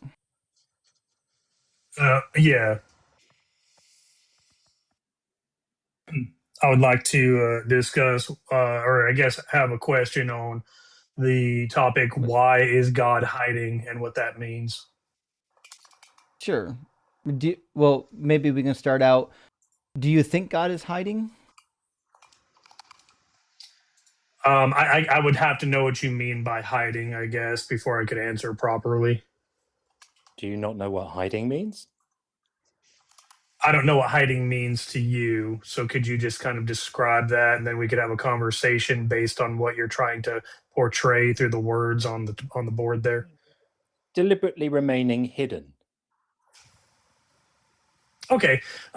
So yeah, I would say God does not deliberately remain hidden at this point in time or any point in time. But I guess, are we going to address just biblically he had remained hidden, or are you talking about right now in the year 2026? We can talk about right now. So do you think God is deliberately remaining hidden now or not? No. Would that apply to everyone or just certain people? That would apply universally. Universally. Okay. So God is trying to make himself known to Justin and to me right now. So that's much different than what you mean by hiding. So which one are you trying to say? Can you actually formulate your argument a little bit better, please? Yeah. So if he's either trying to remain hidden or he's trying to make himself known. That's a non sequitur. Right? I mean, he could be doing neither. But if he's doing neither, then that's kind of remaining hidden, isn't it? Because at the moment we can't discern him. Okay, hold on a second. So that comes down to what you mean by, is he actively remaining hidden, or is he actively trying to prove to us he exists? You're saying there's not like an in between. It has to just be a binary one or the other. Well, there could be an in between, but the issue is we're told that we have an obligation to have a relationship with him on pain of death and torture. So don't you think that if that's the case, that it's incumbent on him to not be quite so shy? Well, so I take a stance that there's no such thing as free will, and there's a such thing as predestination. So I guess we'd have to kind of approach it from that angle. I think that God will have those who are going to believe in him, and there's some people who may believe in him for a period of time and then stop, like Justin, and then there are those who do not believe in him, come to a belief in him, and remain believing in him. So is this just vanilla Calvinism, or is this some offshoot of that? I don't know what you mean by vanilla Calvinism. Yes, sir. So Truth and Tell Us, and I've talked a few times, he's a full preterist, and as far as I can tell, does also hold to some of the core tenets of Calvinism. Okay. Yeah, I would say I align most closely with Calvinism if I had to put a stamp on it. Do you not think it's morally problematic then if God decides who's going to be able to discern him and who isn't, and then I don't want to presume on what you think happens later, so let me ask you rather than launch into it first, what does happen to people who don't discern God and can't find him? So again, there are those who do discern God and find him and then stop that belief, and then there are those who maybe never do, but yeah, that's annihilation in my view. Annihilation. So like the sort of cosmic death penalty then? Well, I think actually really what you get with annihilation is exactly what you want, because like I can't speak for you, John, but I'm pretty sure for Justin, he believes once you unalive, it's just nothingness anyway. So the atheist gets what they want actually Well, out of it. But that's well, not what we want. believing that to be the case is not the same as wanting it to be the case. I agree with Justin on that. Oh, okay, I that's think interesting. when you die, you return to the same condition you were in before you were born, which is nothing. But that doesn't mean you want it to be the case. It doesn't mean you get what you've asked for. I'd love to keep on going. I like being alive. Interesting. So you're saying that in essence, the idea of an afterlife could be something that you would find appealing, but you just don't find yourself at a place where you could ever agree to one. It's not that I could never agree to one. It's that I'm just not currently persuaded that one exists. Oh, It would be okay. great. Right, that's I good. don't know if I don't know Mhm. if I'd sign up for eternity, because that's an awful long time. But I'd like to have an out. I'd like to have an exit switch where I could just go, okay, I'm done now. I've had 100 trillion years of singing how great thou art, and now I'm finished, and stop. But I certainly, I'm not in any hurry to stop existing. So it would be great to be able to carry on going. Hmm. I don't think that what's true is governed by what you like. I think what's true is governed by what you find, well, by what's real. Well, let me ask you, John. You said that you want your exit switch once it's said and done. So my question is, once you hit your exit switch, what happens after your trillion years? I don't know. It's a hypothetical, because I just think the idea of contemplating an eternity, very easy to say, Mhm. oh, everyone's going to live forever. It's all going to be wonderful. The reality of living for eternity might come with some problems. You're going to reach a point where you've achieved all your goals. You're going to reach a point where you've kind of done everything you wanted to do, learned all the instruments you wanted to learn, had all the relationships you wanted to have. You might get to a point of a kind of, I don't know, a sort of celestial burnout where you've just had enough. And maybe what you crave is the one thing you've never had, the one experience you've never had is not having any more experiences. Maybe. I don't know. I'm Right. speculating. Okay. I don't know. Right.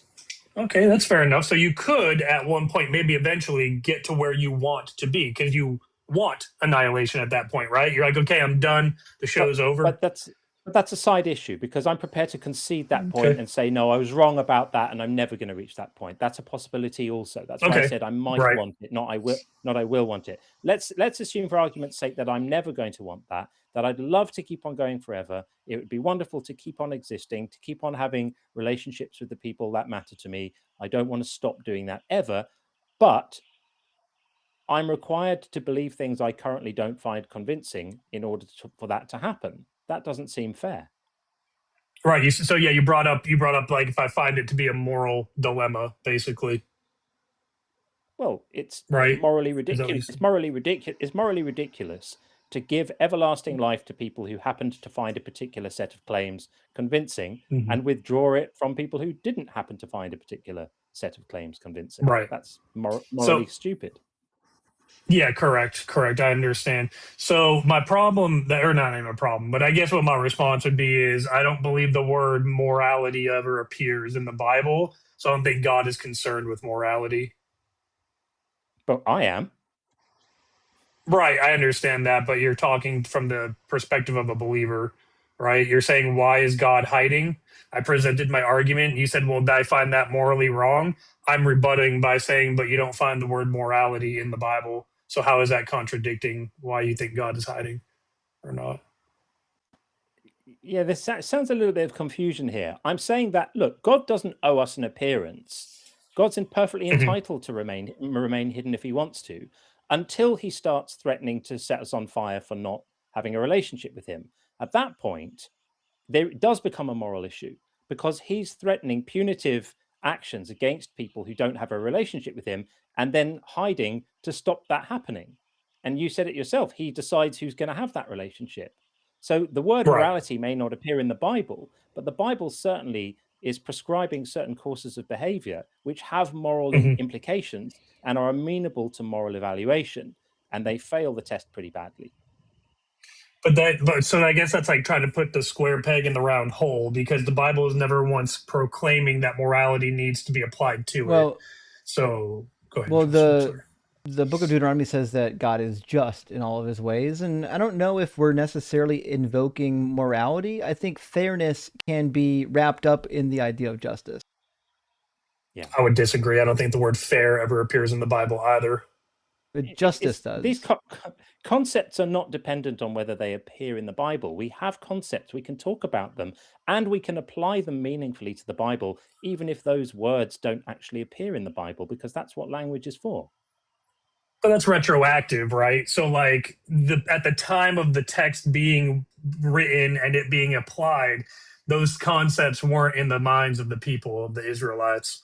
So that's like me reading the same kind of like ancient Near East text and being like, well, yeah, I'm going to impose it. That's not fair on those people. Like, if we're going to take the text for what it is, and if we're taking the Bible as an authoritative text, which I do because I'm a Christian, you don't because you're not. Again, I'm just bringing up a rebuttal. Well, hey, the Bible never says that there's fairness. The Bible never says that there's morality. So if you're trying to use that argument with me on like predestination, I just don't see it landing. I'm still waiting for a good argument. That's why Justin brought up justice, because read Deuteronomy 32:4. What does it say about justice there?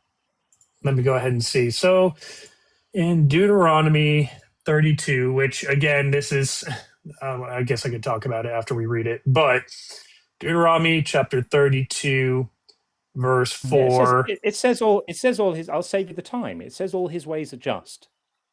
So then we can talk about. Well, no, it doesn't. It says for all his. No, it doesn't. It says all his ways are judgment. The Hebrew word is judgment. No. So everything that God does is judgment. Yes.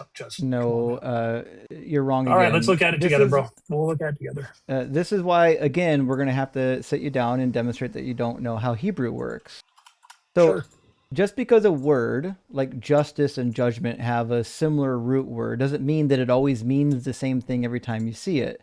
Context allows you to know how the root is actually being placed, as does the grammar, which is why none of the translations say that all of his ways are judgment. It says all of his ways are just or justice, which is why it also says that he is without injustice.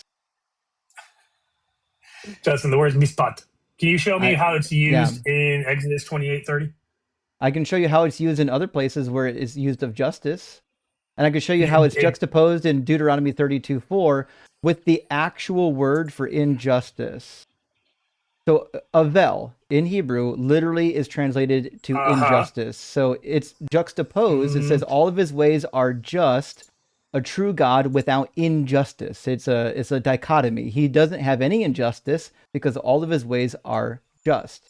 And so, yeah, I agree. I agree. Mishpat in Hebrew can mean a number of things.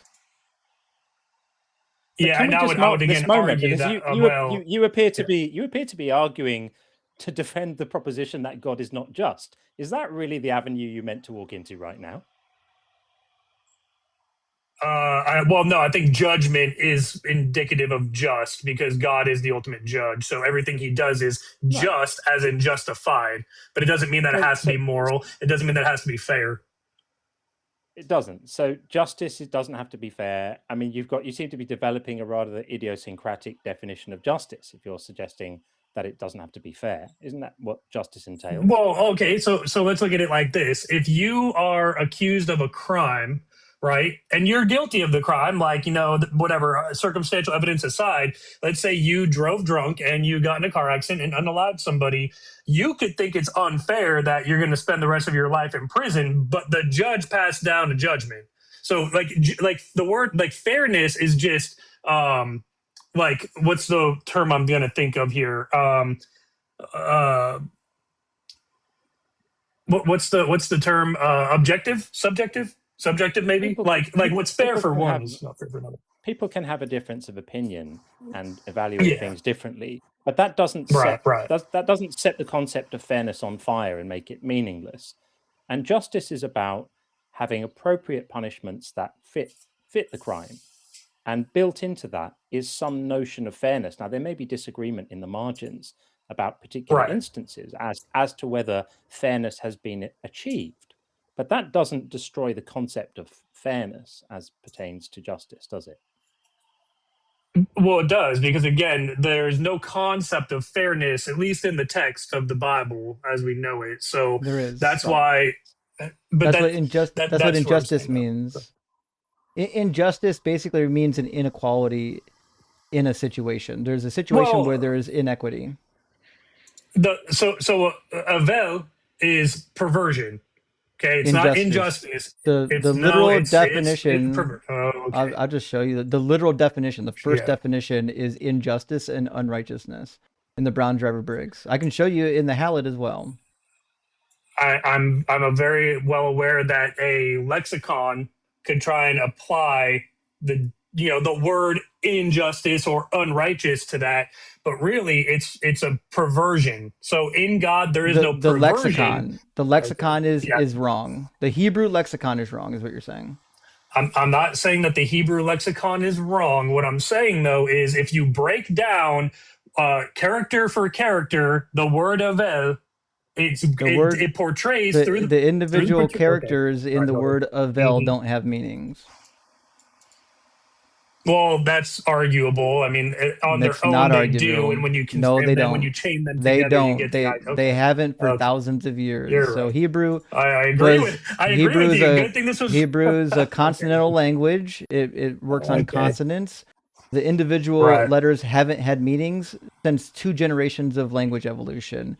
Back when they were pictograms, yes, a single pictogram could have a meaning, but then it turned into a syllabic language, and they picked a single individual letter to represent a syllable.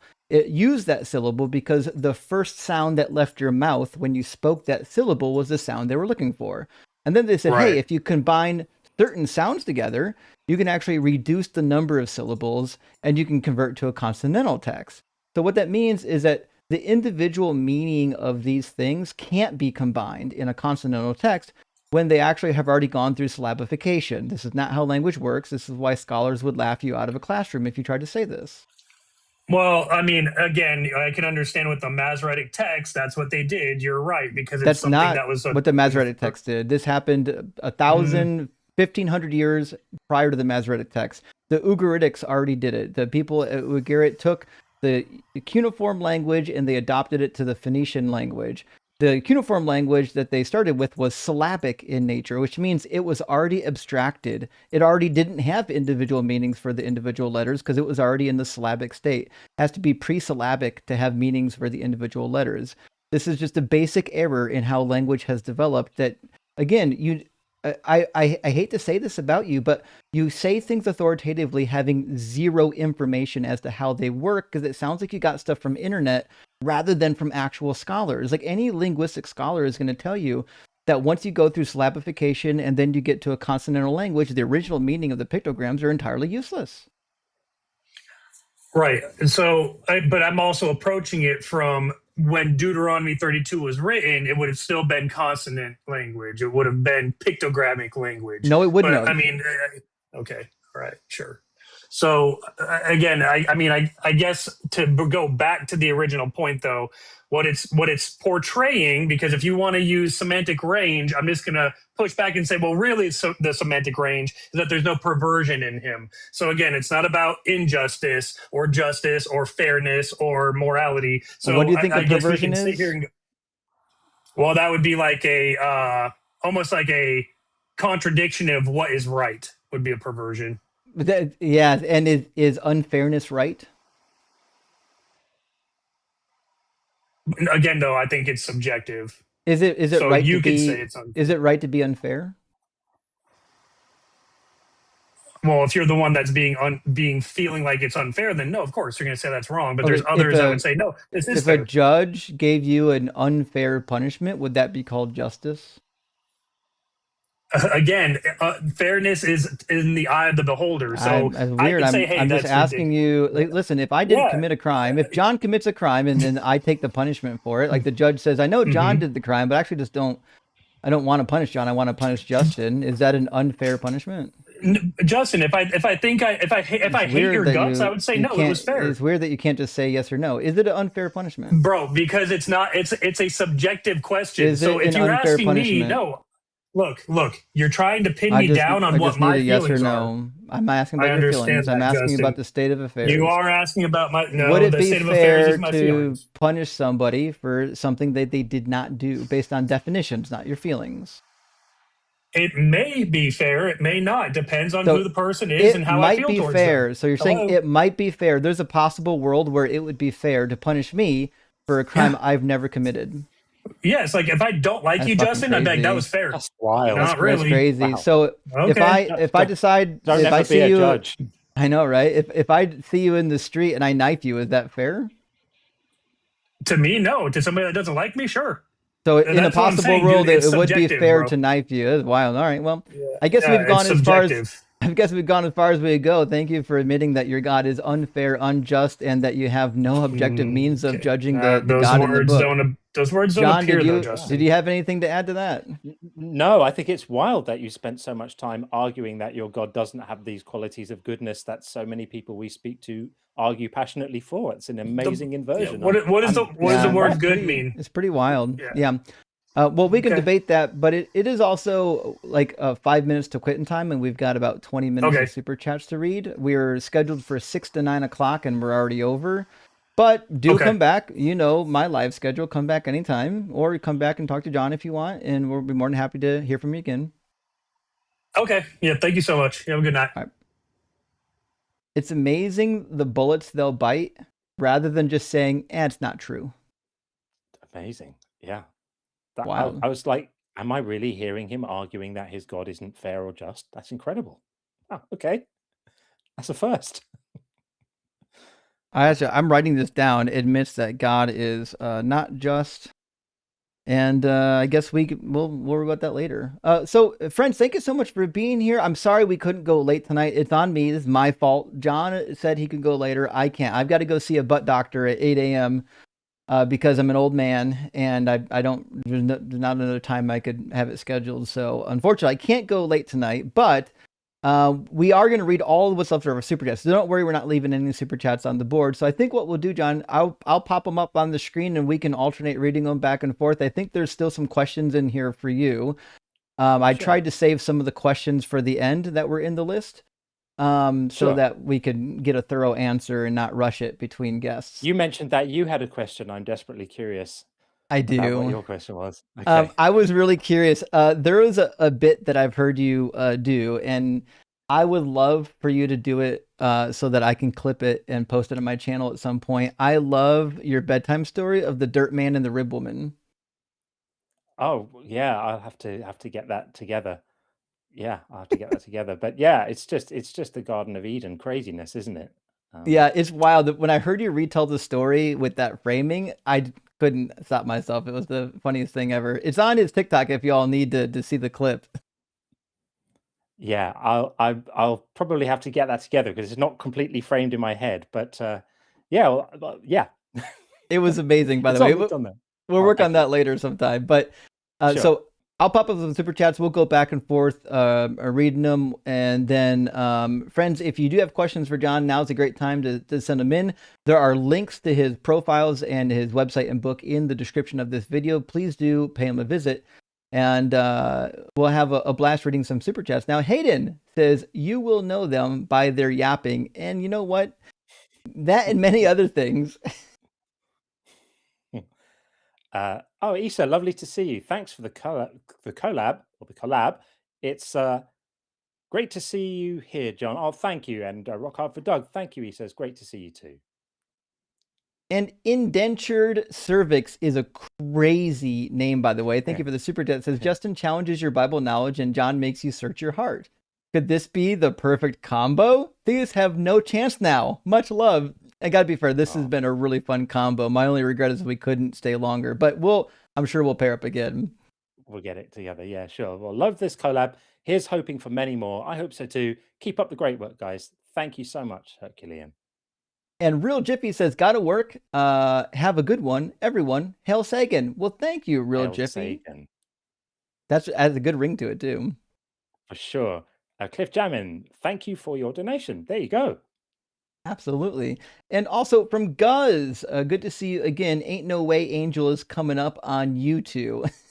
Well, that is the case. Yeah. I decided to ban him from my channel. I'm not having him back because he came in accusing me of racism because I had made the claim that I think that, belief in God is not justified on the evidence. And he came in and started quoting, what percentage of African Americans believe in God? And am I calling African Americans dumb and therefore I'm racist? And I just thought, I can't platform that kind of stupidity because it actually damages, racism is a real thing to worry about. And to have people like that crying wolf about racism where there clearly isn't any, I just thought I cannot enable that. So that particular investor will not be investing again in my live. You can tell his investments fail because he's still crashing out on TikTok every day, and he has to keep changing his screen name so people don't know that it's him. Did you hear him with Ian? Yeah, recently. Yeah. That was brutal. And in fact, he came into me directly after that, so I got the sloppy seconds there. It wasn't pretty. It wasn't pretty. I think he's blocked on my channel already, so I don't even see him anymore. He's not even in there. But I think this one's yours. There's too much dumb right there. Is that Liga? Has no one mentioned the typo on the board? Ungenust. Somebody did. Sorry about that. It was okay. I didn't notice it either. Somebody in the Discord did. So I don't know if Liga, if you notified the Discord, but at some point somebody in the Discord mentioned it and I got it fixed. So what happened was in the original prompt, it said God in a sadist rather than God is a sadist. The S and N got mixed up on me, but what are you gonna do? Satan made my finger slip on the keyboard. I was blinded. Hunter Girl says, I'm so excited. I love both your channels. Well, thank you, Hunter Girl. Super appreciate that, friend. And a Guitar Atheist, how is the Bible a truth book? We know evolution is true. Yeah. For sure. But sure. It's a good platitude, right? It's a good platitude. Yeah. And John, thank you so much for the super chat. So I love your content. Watch you regularly. You also have a cool name, even though you spell it wrong. Oof. There might be a battle of the Johns at some point. There might. And again, John, damn it, that was for John. I know. I'm sorry. And I'm sorry for spelling my name wrong. I am actually a Jonathan, but there is nobody who calls me that alive in the world currently. It was reserved specially for grandparents and people of that ilk, but sadly they are not around to use the name anymore, so nobody ever calls me that. And so happy to just be the shortened version. How about when you were a kid, did they call you Johnny or Little Johnny? No, I've never been a Johnny, just always just John. Yeah. Not bad. I like it. It's easy to remember too. When people are like, hey, which John? Well, the John, Jon. Oh, yeah. We know exactly the John you're talking about. Matthew, thank you for the super chat. It says, what an awesome team up and great to see you, John. Go ahead. Thank you so much, Matthew. So much. And Guitar Atheist, again, if you don't know about evolution, maybe you need to try to educate yourself some more. Absolutely. I have no patience for people who don't know about evolution and still think they can come and argue against it. There are 10-year-olds who have read books written for children that explain the broad principles of evolution. My son understood it when he was that age. Maybe not in detail. He couldn't necessarily talk about, genetics and stuff, but he understood modification. He understood common descent. He understood how it basically works. So there's no excuse for an adult person to be engaging in this stuff without a basic grasp of this stuff. Especially in the information age. Like we're living in it where all the information is on the internet. Like you can just go find it. You know what I mean? It's obscene. Yeah, it's ludicrous. Oh, well, we're living at a wild time. Kip, thank you for the super chat. It says, you both helped me change my life for the better. Thank you so very much. Keep them cooking. Hey, glad to hear it, Kip. That's, I can't speak for John since I'm not John, but one of the reasons why I do this is because I think it does change people's lives for the better. If I didn't think I was helping people, I wouldn't be doing it. 100%. I say it every stream, and Kip is an absolutely wonderful human being. Is this Bryce? Bryce Aroni. Justin. Bryce Aroni even. Justin, tell John to raise his chair or lower his camera. You look like you're talking down to him. Oh, come on. John, new fan here, have been binge watching you. Oh, thank you very much. Next time I'll be up like that. Is that better? I'll just do this for the rest There of are the stream. definitely some people in the audience that are really keen on aesthetics. and sometimes Right. they'll call me out on it. It's all Fair, right. fair. Love you, Bryce Aroni. And Hank says that Meatball is raw in the middle, and that is the case. But I'll say this about Meatball. Meatball hasn't been on my show since 2024, and the first 2 times he was up, he came and like utterly crashed out. I saw a much more, believe it or not, much more reserved and much more calm Meatball in this showing. So I would at least say that I'm proud that he's made some progress. That's what I would say about Meatball. And people do sometimes. Sometimes they get the crash outs out of their system and then they're ready for a conversation. I mean, I saw that happen with guitar with you. First couple of times he came in, he was all firing guns. And the last time you spoke to him, I mean, he wasn't making sense, but he was at least listening a bit. And I think that's why you gave him a bit more time, because he was calmed down a bit. And I think we should recognize that. It's absolutely fair. X Black Frames, if you have a problem with the fundamentalist in your religion, you have a problem with the fundamentalists of your religion, or the fundamentals, forgive me, of your religion. Absolutely right. Absolutely right. And it's hard. I mean, we had this earlier today. You can't find the verses in the texts that tell you not to be a fundamentalist. Right. The way to not be a fundamentalist is to start selectively ignoring the bits you don't like. And whilst we're glad that sufficient number of people do that, it kind of philosophically doesn't really work. I remember Sam Harris saying that religious moderates offend faith and reason equally, and it stuck with me. Yeah, it's Really true. work. You can't be progressive or non-fundamentalist unless you're willing to forego the sanctity of the text.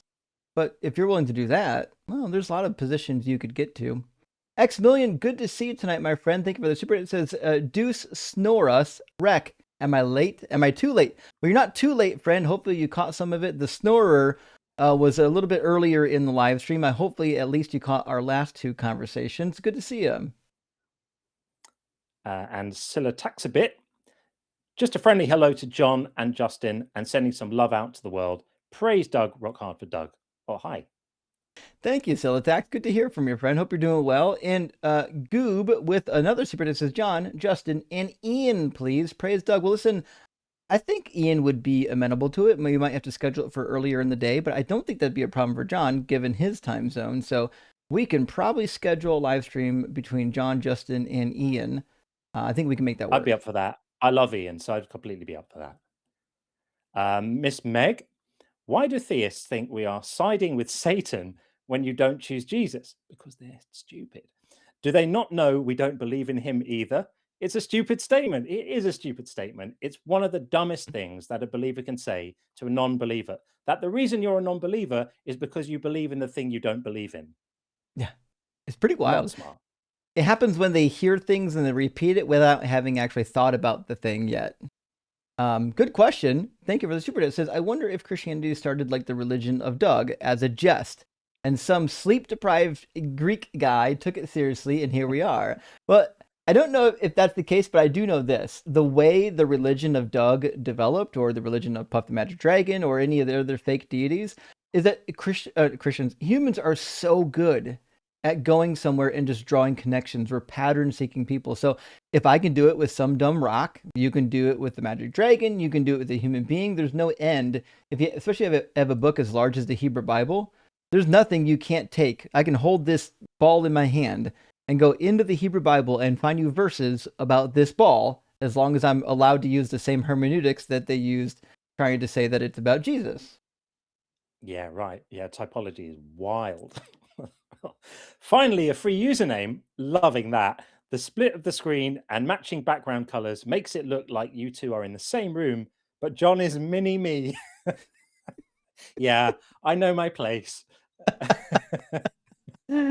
I'll forever be the Robin to your Batman. I understand. Despite what it looks like, John is actually my son. That's why we look so similar. He got a mother's genetics, which is why he's got glasses, but never mind all that. Guitar Atheist, thank you for the additional super chat, says, it's hilarious. She had to literally sit there, and I know a ton of smart Christians, or I used to be an atheist. You know what? I want to be fair to the people that are nice, but sometimes I feel like they get nervous, they get on the stage, and words start falling out of the mouth, and they they don't even know what they're saying necessarily. Words are just falling out, maybe even out of anxiety. Yeah, it happens. Absolutely. And sometimes people just get into it without realizing, and then they're there. And like you say, they're in the moment, they have to perform and all sorts of crazy stuff. Issues forth. Pat 907. Here's $5, Justin. Rock hard for Doug. All day, every day. D Zone lives forever in my algorithms and will live forever in Christians' brains. That is for sure. That might be the case. There's a lot of Christians that are upset that I exist. And Tim, thank you for the additional super chat. If the bread is his flesh and the wine is his blood, what is the cheese? Oh no. Oh no. He went there. It's the Famunda cheese, I presume. And you know what? It's best not to think about it. Maybe we shouldn't. I'm stopping right now. Duskframe, question for you both. If you were a Greek style god, what would you be the god of? Don't say rocks, Justin. Doug would obviously be the head of this pantheon. I don't know. What would be the god of? I'm trying to think. I don't have a quick and pithy answer. I'd like to say something like I'd be the god of not taking life too seriously. The god of jest. Yeah. Or merrymaking. Merrymaking. Okay. How that works out. My first instinct was I'd like to be the god of electricity. I'm not sure what my name would be. Maybe Voltron or something. But I would like to do that. The good part about being the god of electricity is there's like thousands of years where nobody knows what it is, and you can just like fuck with people. So, I mean, I think it'd be a lot of fun. Cool. That would be fun. This one's yours, I think. Bass Computer, I think it's Base Computer. Christianity is essentially Judaism for slaves, no? They get the son, not the father. Obedience is everything. Slave mentality through and through. I mean, you're not entirely wrong. It is clear in the Hebrew Bible that God treats the Israelites as slaves as well. It says so in Leviticus 25. But yeah, in the New Testament, Paul straight up tells you that you are slaves to Christ. You were once slaves to sin and flesh, and now you're slaves to Christ. So there's no getting around it. The God of this book, he just wants slaves. You know, the free will be damned. Absolutely. This is one of my favorite people. Just some random dude on YouTube. Amazing team up and content. Also, since believers like to say you actually do believe and belief is a salvation requirement, does that mean that everyone is secretly saved? Right. I mean, I guess what they're saying in that instance then is when it's convenient for them, they're drawing a line between belief and what you say. And when it's convenient for them, that line magically disappears. Yeah. It also begs the question, if we secretly believe, then why should we assume that they do believe? What if they secretly don't believe and they're just lying to us? Oh, for sure. Anytime they roll out Romans 1 and start telling me, I mean, as Sean always says, informing us about the contents of our own minds, I say, well, if that's the rule, if the rule of this conversation now is that you get to tell me about what my internal mental states are, then it has to cut both ways. And then I can say, actually, you're not really a believer. You're just wanting to avail yourself of the benefits of community and faith and belief and being part of it all. But secretly, you don't really believe a word of it. Got to cut both ways. Absolutely. Absolutely. Guitar Atheist again, thank you for the super chat. Says, I'm so sick of this ignorant free will argument. You can't have free will if you don't have a choice. Agreed on every account, my friend. Absolutely. And again from Guitar Atheist, education like this is why Iran is kicking our butt. Yeah, our educational system shows for itself. It's rough. I don't know what it's like in other countries, but I know we need some improvement. Roy, thank you so much for the $2 super thanks. Super appreciate that, friend. And Axe is back again. Hey, Axe, it's always great to see you. It's actually worse than that because it's more like you sent your son's friend, who also has never seen your car, to tell him about your car. This is your Ferrari.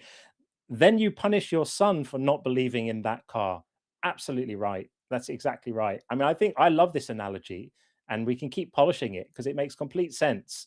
The secret Ferrari that the son doesn't believe in and has only heard about it fourth hand in accounts that weren't written down for several decades.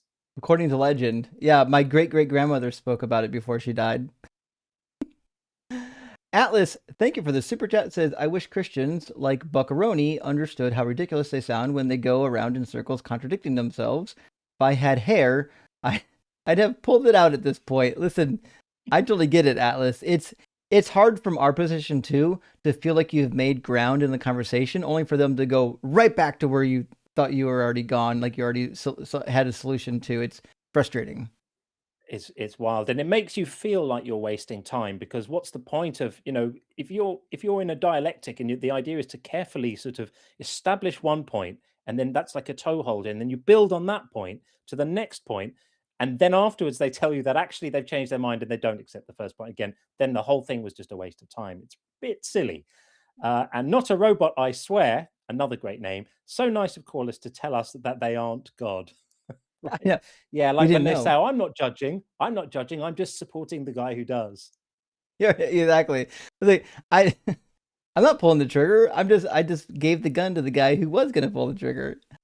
Tim, my friend, thank you for the additional super chat. Says your pastor reads you the parts he likes. We've read the parts he doesn't like, which is why we don't like your religion. Actually, this seems to be the case. Most of the pastors I know, they intentionally avoid difficult passages, and that's one of the reasons why I knew I had to get out of Christianity. Was I was looking at this book saying, I can't teach this thing anymore as a pastor. It would be intellectually dishonest.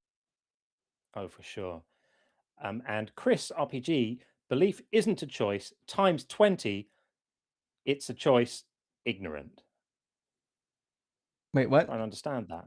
Yeah, I think he's saying the guest agreed that it isn't a choice and then said it was again. Yeah, exactly. Sorry, I misunderstood for a moment as well. Yeah, exactly. It's ludicrous. And it really can be established reasonably. And when they establish it and they agree with you, and then they realize where it leads them in the conversation, that's when they back out of it. They go, actually, no, I didn't really mean that. Now that I've painted myself in the corner, let me throw the brush at you. Okay. Right. Yeah, exactly that. Zeitgeist Omega, thank you for the super chat, friend. Says, Justin, just wanted to let you know that I bought your cheat sheet desk mat to help me in any future debates I may have. Well, thank you, Zeitgeist. I appreciate it. And for those who don't know, if you go to the gift shop on either of my YouTube pages, you'll find a desk mat which has some of my favorite cheat sheet goodies on it. And you can lay it out on your desk, and when you're doing debates or you're doing some online foruming or Redditing or whatever, you've got quick access to quite a few zingers that will help you, hopefully, in your debates. That's such a great idea. Bryce Aroni again. Buckaroni thinks atheists should pray to be convinced. That's not biblical. You have to already believe before you pray. Mark 11:24, James 1:6-7. It's the chicken and the egg. That's why it's stupid. And that's right. It's ludicrous to say that you have to sort of believe yourself into belief, because the praying, if you don't believe, feels a bit stupid. Like, who are you talking to? Who do you think you're speaking to in that moment? And Christians will tell you that, like, you need to do it anyways. Why? Why should we do it anyways? And Chris, thank you for the super chat, friend. Says, caller, read the book. God spoke to me through dreams and visions. Help me understand. Praise Doug. Who doesn't need a fucking book? He's right there. You see him on the shelf. And that's agreed. Like, listen, if you're telling us the reason why we don't believe is because we didn't read the book hard enough or didn't pray hard enough, but the reason why you believe is because God revealed himself to you, well, what that means is that reading the book isn't really the thing that you need. What you need is that revelation from God, and God chose not to give us that revelation. Yeah, I think that was adequately illustrated today. Tim, Yahweh's a thug. That's why everyone finds him in jail. Everyone finds God in jail. Yeah, that's crazy. I've never heard that. Yeah, Tim is so reliable. Tim's on point tonight with another one too. It says, 7 bowls of Ratharoni. Oh, fair. Well, it is a San Francisco treat. Now apparently ancient Near Eastern treat. But yeah. Tim dropped an absolute bomb in mine. I think it was last night. Said the Greek god of possibilities is Hypotheticles. Oh, fuck. That's really good. I have not heard that. That's great, huh? I hadn't heard it before as well. I'm like, I'm keeping that shit right there. That's good. Brilliant. That's good. Duskframe. If humans are in the image of God and humans are apes, Is Yahweh a monkey god? Monkey, Maybe. I'm not sure. Well, An at ape. least an ape. An ape, yeah. Yeah. If it doesn't have a tail, it's not a monkey. To be fair, Yeah. Dusk, the word image that you find in the Hebrew Bible is the same word where it talks about the children of Adam being made in his image. It just means that they have a visible likeness to him, which is why God is described as having anthropomorphic body parts just like humans. It's not because the Bible is being anthropomorphic, it's because the ancients envisioned a God that looked like humans, and that explains why humans look the way that humans look, but neither here nor there. New Zealand dude, good to see you, says, when a Christian says again, you know they are going to answer a question that wasn't asked again. And this is 100% of the point. They say again because they don't want to address your point. They want to reiterate their point. Scribbles by Janice, can you please ask caller what he's on? I'd love to try something that can help a person escape reality and logic that effing hard. Right. Yeah, I have the same thought sometimes. I don't know if I'd want to try it. I'd certainly be curious about what it is, though. There's definitely a logic-free zone that arrives in the middle of some of these conversations, for sure. Yeah, logic-free zone, I think, is probably the best way I would describe it. And Redwood Dragon, thank you for the super chat, says, hopping onto two of my favorites train, straight for Justin and John temporarily. Thank you for being great hosts. Well, thank you, Redwood, for supporting our work. It's because we've got supporters like you that we can even do this. So big W back to yourself. For sure. And Gordon again, praise be Puff. May you be reflected in his scales.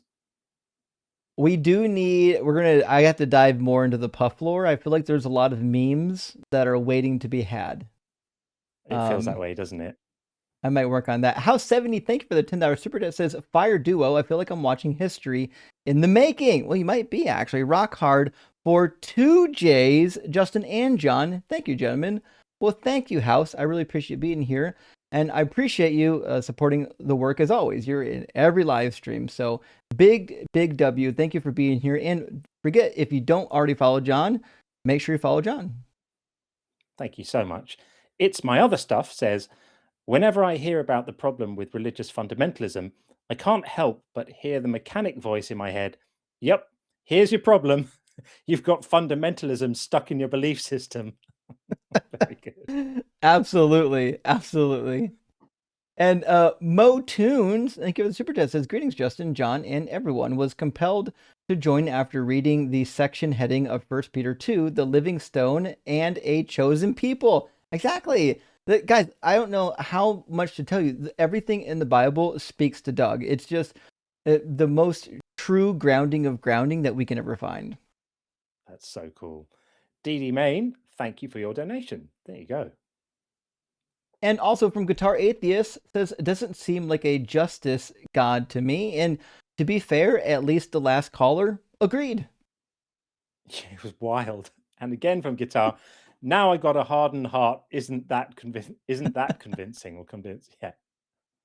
We didn't even get around when the free will came up to mentioning that God could harden or soften anyone's heart as he sees fit, which is a whole nother can of worms. Grazi, thank you for your donation. I really appreciate it. And Bryce Aroni again, Calvinism is the worst religion for a reason. Morality is irrelevant to a Calvinist. In Calvinism, might makes right. Calvinism is for sociopaths. I think that might makes right permeates all of this. It's not restricted just to Calvinism, but I do agree there's something uniquely horrible about the idea that God creates people knowing that they have no possibility of avoiding the hell that he's destined them for. That seems even more horrible than that he sets up this ridiculous condition where you have to find yourself convinced of improbable claims. At least you have some chance there. Yeah. And to be fair to the Calvinists, a thorough reading of the Bible would lead you to Calvinism for sure. Right. Erzma, good to see you, buddy. Says, if you have to lie for your God, he sucks. Yes. That's why we have all these apologists up here trying to be the public defender of Yahweh. If Yahweh wasn't so wicked and evil or even non-existent, why would we need all these public defenders? Absolutely, yeah. And this is how would we say this? Sing a soul. Ask someone to believe they can jump. If they say yes, ask them to jump. They jump. Ask someone to believe they can breathe underwater. If they say yes, ask them to try and breathe underwater. Beliefs aren't a choice. Absolutely, absolutely. And we're always coming up with examples like this, which clearly demonstrate that beliefs are not a choice. And we understand why they push back so hard on it, because they know on some level that the moral logic of their entire theology collapses once you realize this. And I sometimes say to people like, you need me to be bad for your God to be good. And the only way I get to be bad is if you are able to legitimately criminalize my lack of belief. And that's where this all comes from. And that's why we push back against it. And I want to hear more people using this line of argumentation, because one of the great things about it is you don't have to disprove a God.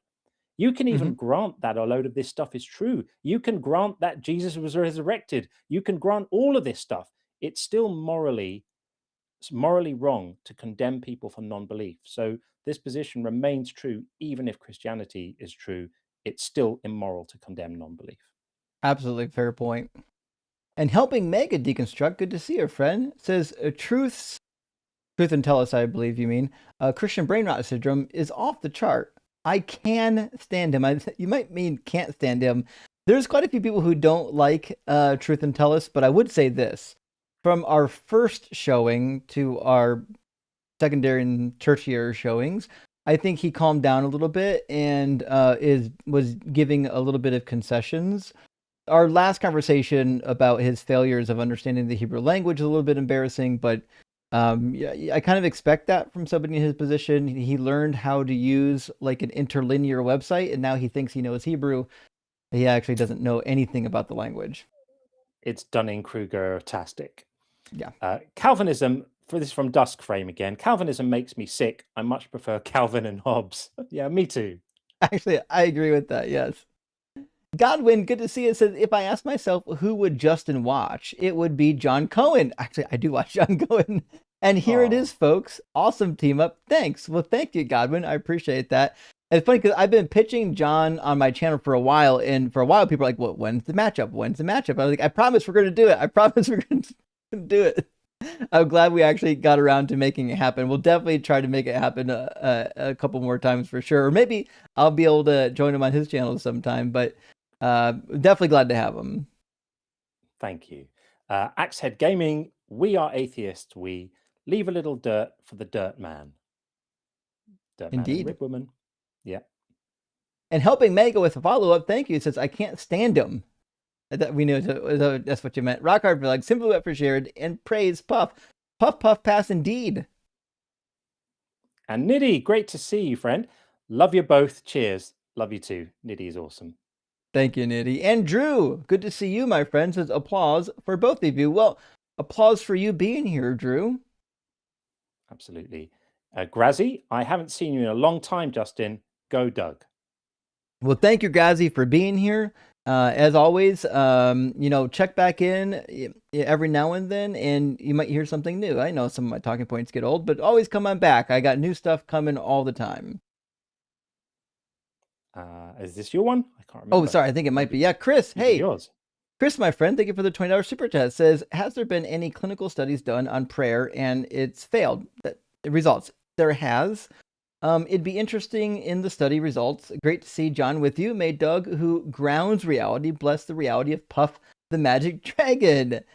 It is true. There have been many studies on prayer. In fact, if you go to the deconstruction cheat sheet, there is a section under resources, and there is going to be a study. If I didn't already link it, I will. It looks like it's not linked currently. I will go ahead and link the prayer study. There's been a couple of them.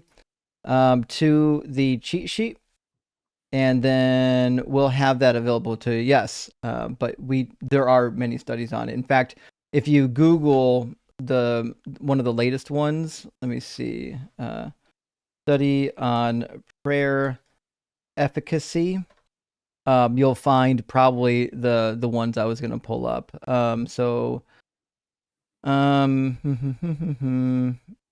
Yeah, so here's one going over the results from the University of Connecticut. Science has no measure for the strength of prayer. Actually, that's probably not the right one. Let's see. Blah, blah, blah, blah, blah. Probably the ones that are listed on PubMed are going to be the ones that we're interested in. Prayer and healing, a medical and scientific perspective on randomized controlled trials, and a bunch of others. John, you've probably heard of some of the recent studies as well. Do you have any on top of your head? No. I mean, obviously the big one, the Templeton funded ones, and how catastrophic those results were. And the interesting thing was that, of course, predictably enough, there was no difference in the outcomes between the prayed for and the non-prayed for. But where there was a slight statistically significant difference was when people knew they were being prayed for, their outcomes were slightly less good, and this was amongst cardiac patients, post-operative cardiac patients in recovery. So the headline there was, if you're going to pray for someone, don't tell them, because the knowledge that they're being prayed for might be not great for their outcomes. I think that's one I'll put up. So I got the one by Templeton, and then also there was one conducted by Harvard in 2006, it looks like. I'll get both of those linked up on the deconstruction cheat sheet tonight for those who have it, and then you'll be able to read the results of those studies as well. I think they're quite interesting. Awesome. Oh, Upshot. Wonderful. Hey, friends, just wanted to toss my tithe in the hat. When will Christians learn confidence is quiet, insecurities are loud, God's not real, keep safe? Upshot Yeah. is a wonderful regular in my crew, and hopefully in yours too, Justin. But a wonderful presence, brilliant guy. Upshot, thanks for being here, friend. And Klein, thank you for the $10 super chat. Says both you are awesome at what you do. It never gets old. I love it. So glad you two got to live stream together at I'm at my social club and put it on the TV for everyone to watch. Hell yeah. That's Wow. what I'm talking about, Klein. That's Thank you. awesome. and I agree. Watching John is an enjoyable event for all of us. Oh, thank you. That's very kind. Brian Peck, tell the idiosyncratic Calvinist that the Bible doesn't say Trinity either. Boom. I was racking my brain while we were in that conversation there about what core fundamental concepts in the faith aren't mentioned by name, and that would be a really, really good one for sure. Yeah, there's a bunch of them that come to mind, but it was one of those situations too where the conversation moved on so quickly, didn't even have time to address it. The guy's head was really spinning. Miko, my friend, great to see you tonight. Thank you for sending out 5 Deconstruction Zone gifted memberships. I really appreciate that, friend. Miko's awesome as well. Doc Plaroma Nort, Calvinism 101. The author writes, the crime casts the culprit, fixes the verdict, then holds a trial to declare it just, responsibility without alternatives, judgment without suspense, courtroom as ceremony. That's excellent. What a perfect summation of that moral disaster. Absolutely. Brilliant. It's a performance. It's theater, right? Not the Bible, Jason. Hey, good to see you again. Thank you for the super chat. It says a Calvinist who holds to predestination was chosen for heaven. Shocker. That hard work paid off.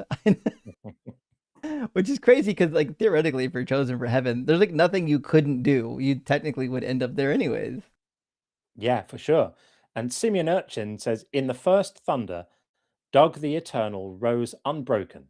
Storms shattered, rivers fled, and even time bent its knee before his ancient unyielding might. You've got the best people. That's fucking amazing. A. Good stuff, isn't it? Brilliant. Brian Peck, my friend, thank you for the super chat. Says God of doxastic volunteerism. Involuntarism. What's that mean? Oh. So doxastic involuntarism is just the term for belief not being chosen. Doxastic means pertaining to belief. Involuntarism, God of doxastic involuntarism. But yeah, I guess it could be said the Bible God is the God of doxastic voluntarism, holding to the ridiculous idea that it is a choice. Interesting. I learned some new words today, friends. I was like, I'm trying to rack my brain. What does that mean? What's that mean? But thank you for learning with me.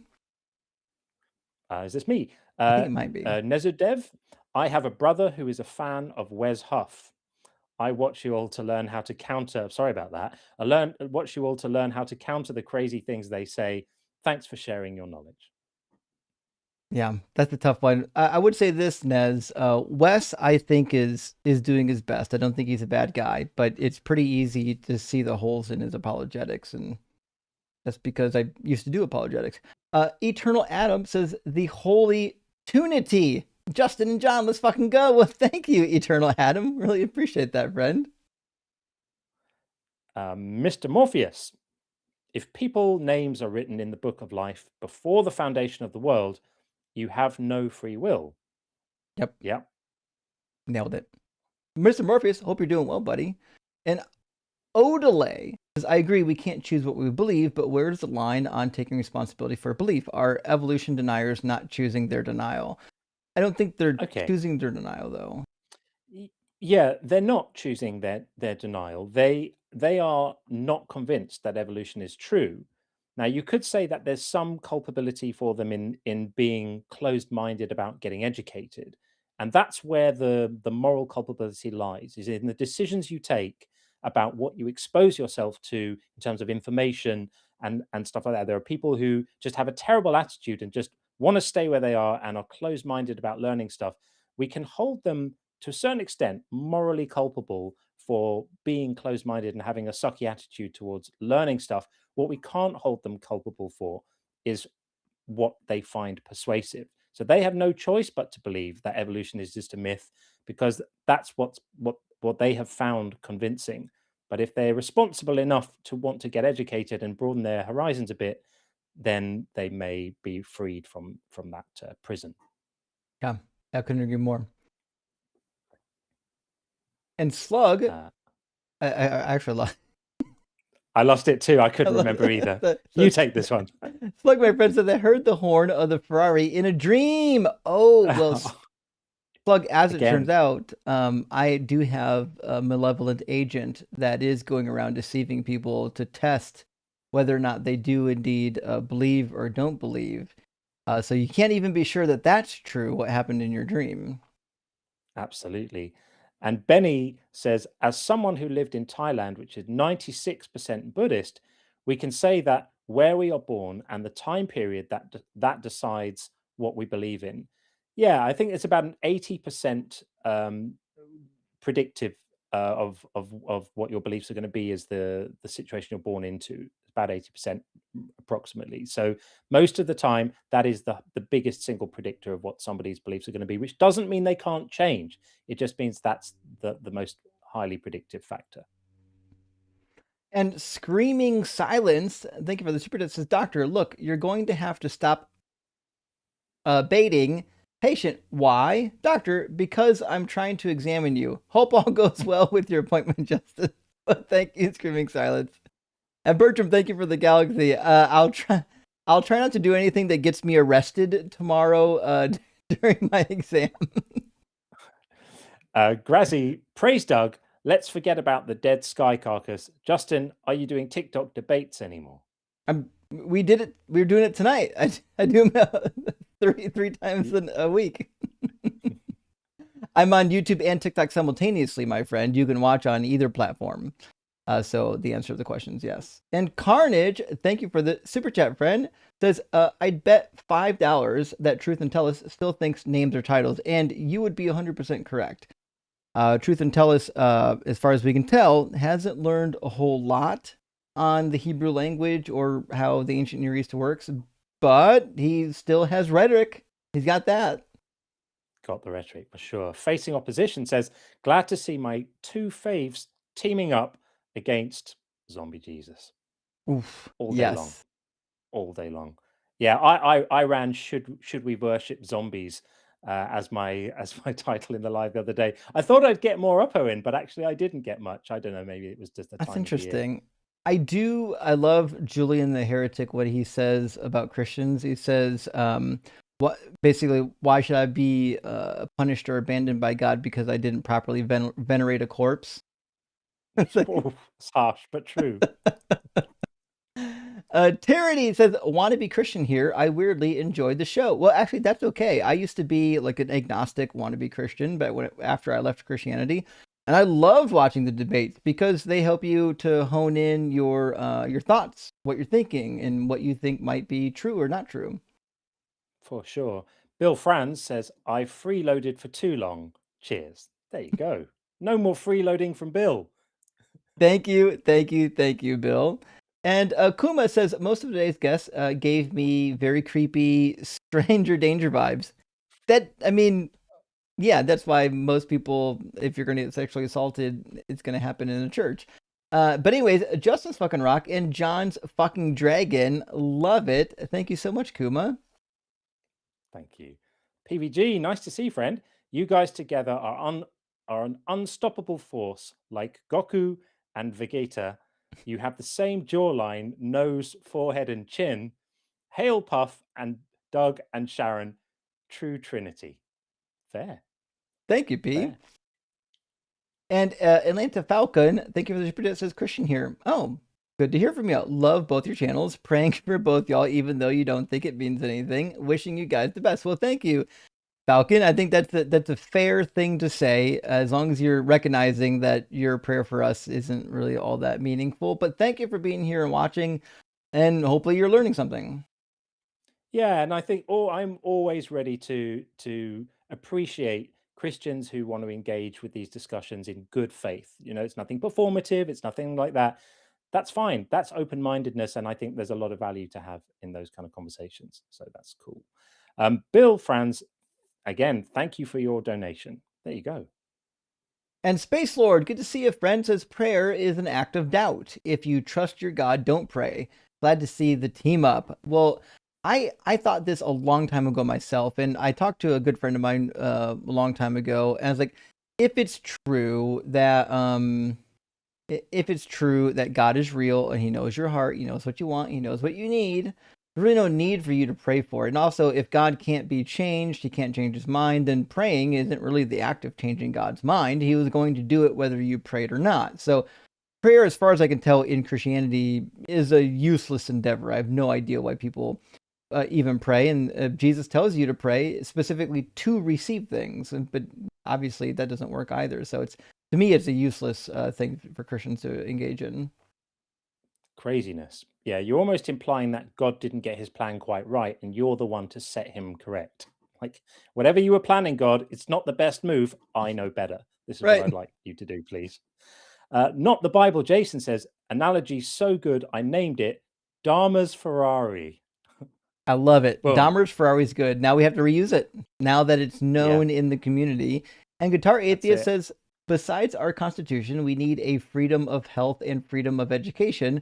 John Adams, we are not a Christian nation. Yeah, I mean, Jefferson seemed to agree, and there were others. And the further into Christian nationalism we go, the worse it's going to get. We need to fight it now. Don't wait for it to get bad.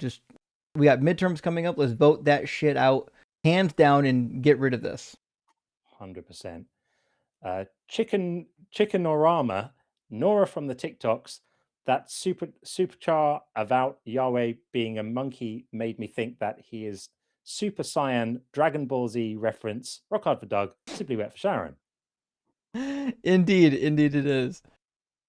And Chikawa says, hey John, good to see you.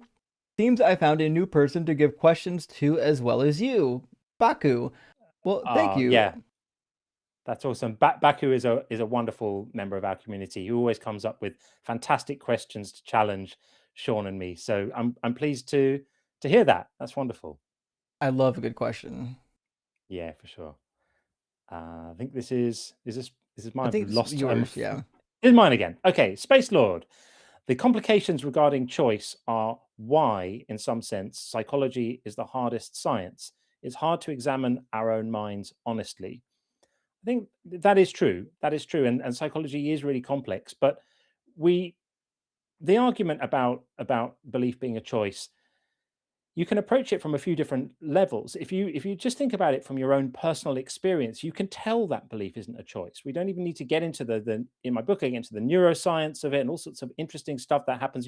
Your brain evaluates whether you believe a proposition before you're even aware of whether you believe it. All of that processing happens in your brain across brain networks, which basically form a feeling of I am persuaded or a feeling of I'm not persuaded. And that's all like upstream of your own awareness of it. It's only after that processing is done that you become aware of it. So even without all that neuroscience, just our lived experience lets us know that you can't choose to believe something. Nobody wakes up in the morning and says, today I'm going to start believing this thing that I currently don't find convincing. That's just not possible. It's not how belief works. And so, yeah, it is complex and it is tricky, but we have to keep on going and pushing this idea out there. Yeah. Next in line from our friend Twisted Scriptures. Good to see you, friend. Hope you're doing well. Hello, Thursday, Justin. Enjoyed last night's live. I sent you an email from my new account. Good to see you got a new email account. May have gone to spam. Well, I haven't checked today yet. I went to bed last night. I had to run errands today, and now I'm streaming again. Maybe tomorrow or Saturday I'll get around to checking the emails. It starts with the letter Q. Every time I listen, you dig deep to remove old toxic religion. You're helping so much. Well, thank you, Twisted. It really helps me to know that my work is going in the right direction when I hear from people like you. Let me know that it's actually moving people closer and closer to healing and to truth. So thank you for that. It really does make a difference to hear these little messages of encouragement. Don't ever think they don't count. We read every one, and everyone just gives us a little boost because sometimes it's hard to do this stuff. So it really does make a difference. And Alex says, thank you for your donation. And we got a question from Gordon Loves Science. Thank you for the super chat. It says, is DC Debates the same as Deconstruction Zone? And it's not really. So Deconstruction Zone is just like my catch-all. I do my educational videos here. I've got my interviews here. I do response videos here. I have like shorts that I'll publish here. DC Debates I created as a standalone traditional YouTube channel that is just the debates. If all you care about is watching my face do debates, you can go to DC Debates. You'll get a traditional YouTube debate experience. If you like a lot of other stuff, you like watching interviews with people, if you like watching educational content, or even doing response videos, you'll find that on my main channel, Deconstruction Zone. I recognized a while ago that not everybody wants all of my content, and there are some people that just want debates. And so if that's all you want, go to DZ Debates, you got it. If you want all the stuff, you're more than welcome to go to Deconstruction Zone, and you'll get the debates, and you'll also get my regular formatted content. And Zeitgeist Omega says, Puff's fiery breath is the sun. This is definitely true. His clear eye is the moon. His reflecting scales, the stars. Good start to the legend, John. I'm in. It's I'm pretty loving good, that. actually. That's going in for sure. Thanks, Zeitgeist. Appreciate that. Brilliant. And our last super chat, thank you so much for all the support, friends. From Sloshy Will says, hi guys, this offering plate is different. If you can't afford it, you don't have to feel guilty. And that is the case, friends. Tithing to either Puff or Doug is not compulsory. And every tithe matters. I'll never send an envelope to your house asking for a tithe like the Catholics do. I don't know if they do that over on your side of the pond, but when I was growing up, if you were part of a Catholic church, they would give you envelopes mailed to your home for the whole year, and they'd have your name on it and the date, and you can grab the envelope, put your money in it, and take it to the church. And they were assisting you to do your so donation. Helpful of them. Yeah. I'll never do that. No, for sure. Well, John, thank you so much for joining me. We went like 45 minutes over, but we were having so much fun. And, I didn't want to pull the plug.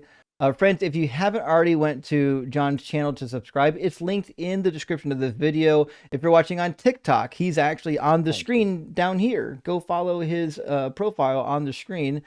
And I really appreciate you spending some time with me and joining me for another debate. And I'm sure we'll be able to collab in the future. And friends, thank you all for being here. John, anything you want to say before we close out? Just a huge thank you. Thank you for making me feel so welcome, Justin. I'm really pleased that we managed to get this finally done after talking about it for ages and messaging. It's great. I've had so much fun. So thank you very much. And yeah, I appreciate you all. Many, many thanks to you. Friends, we'll see you again soon. Bye all.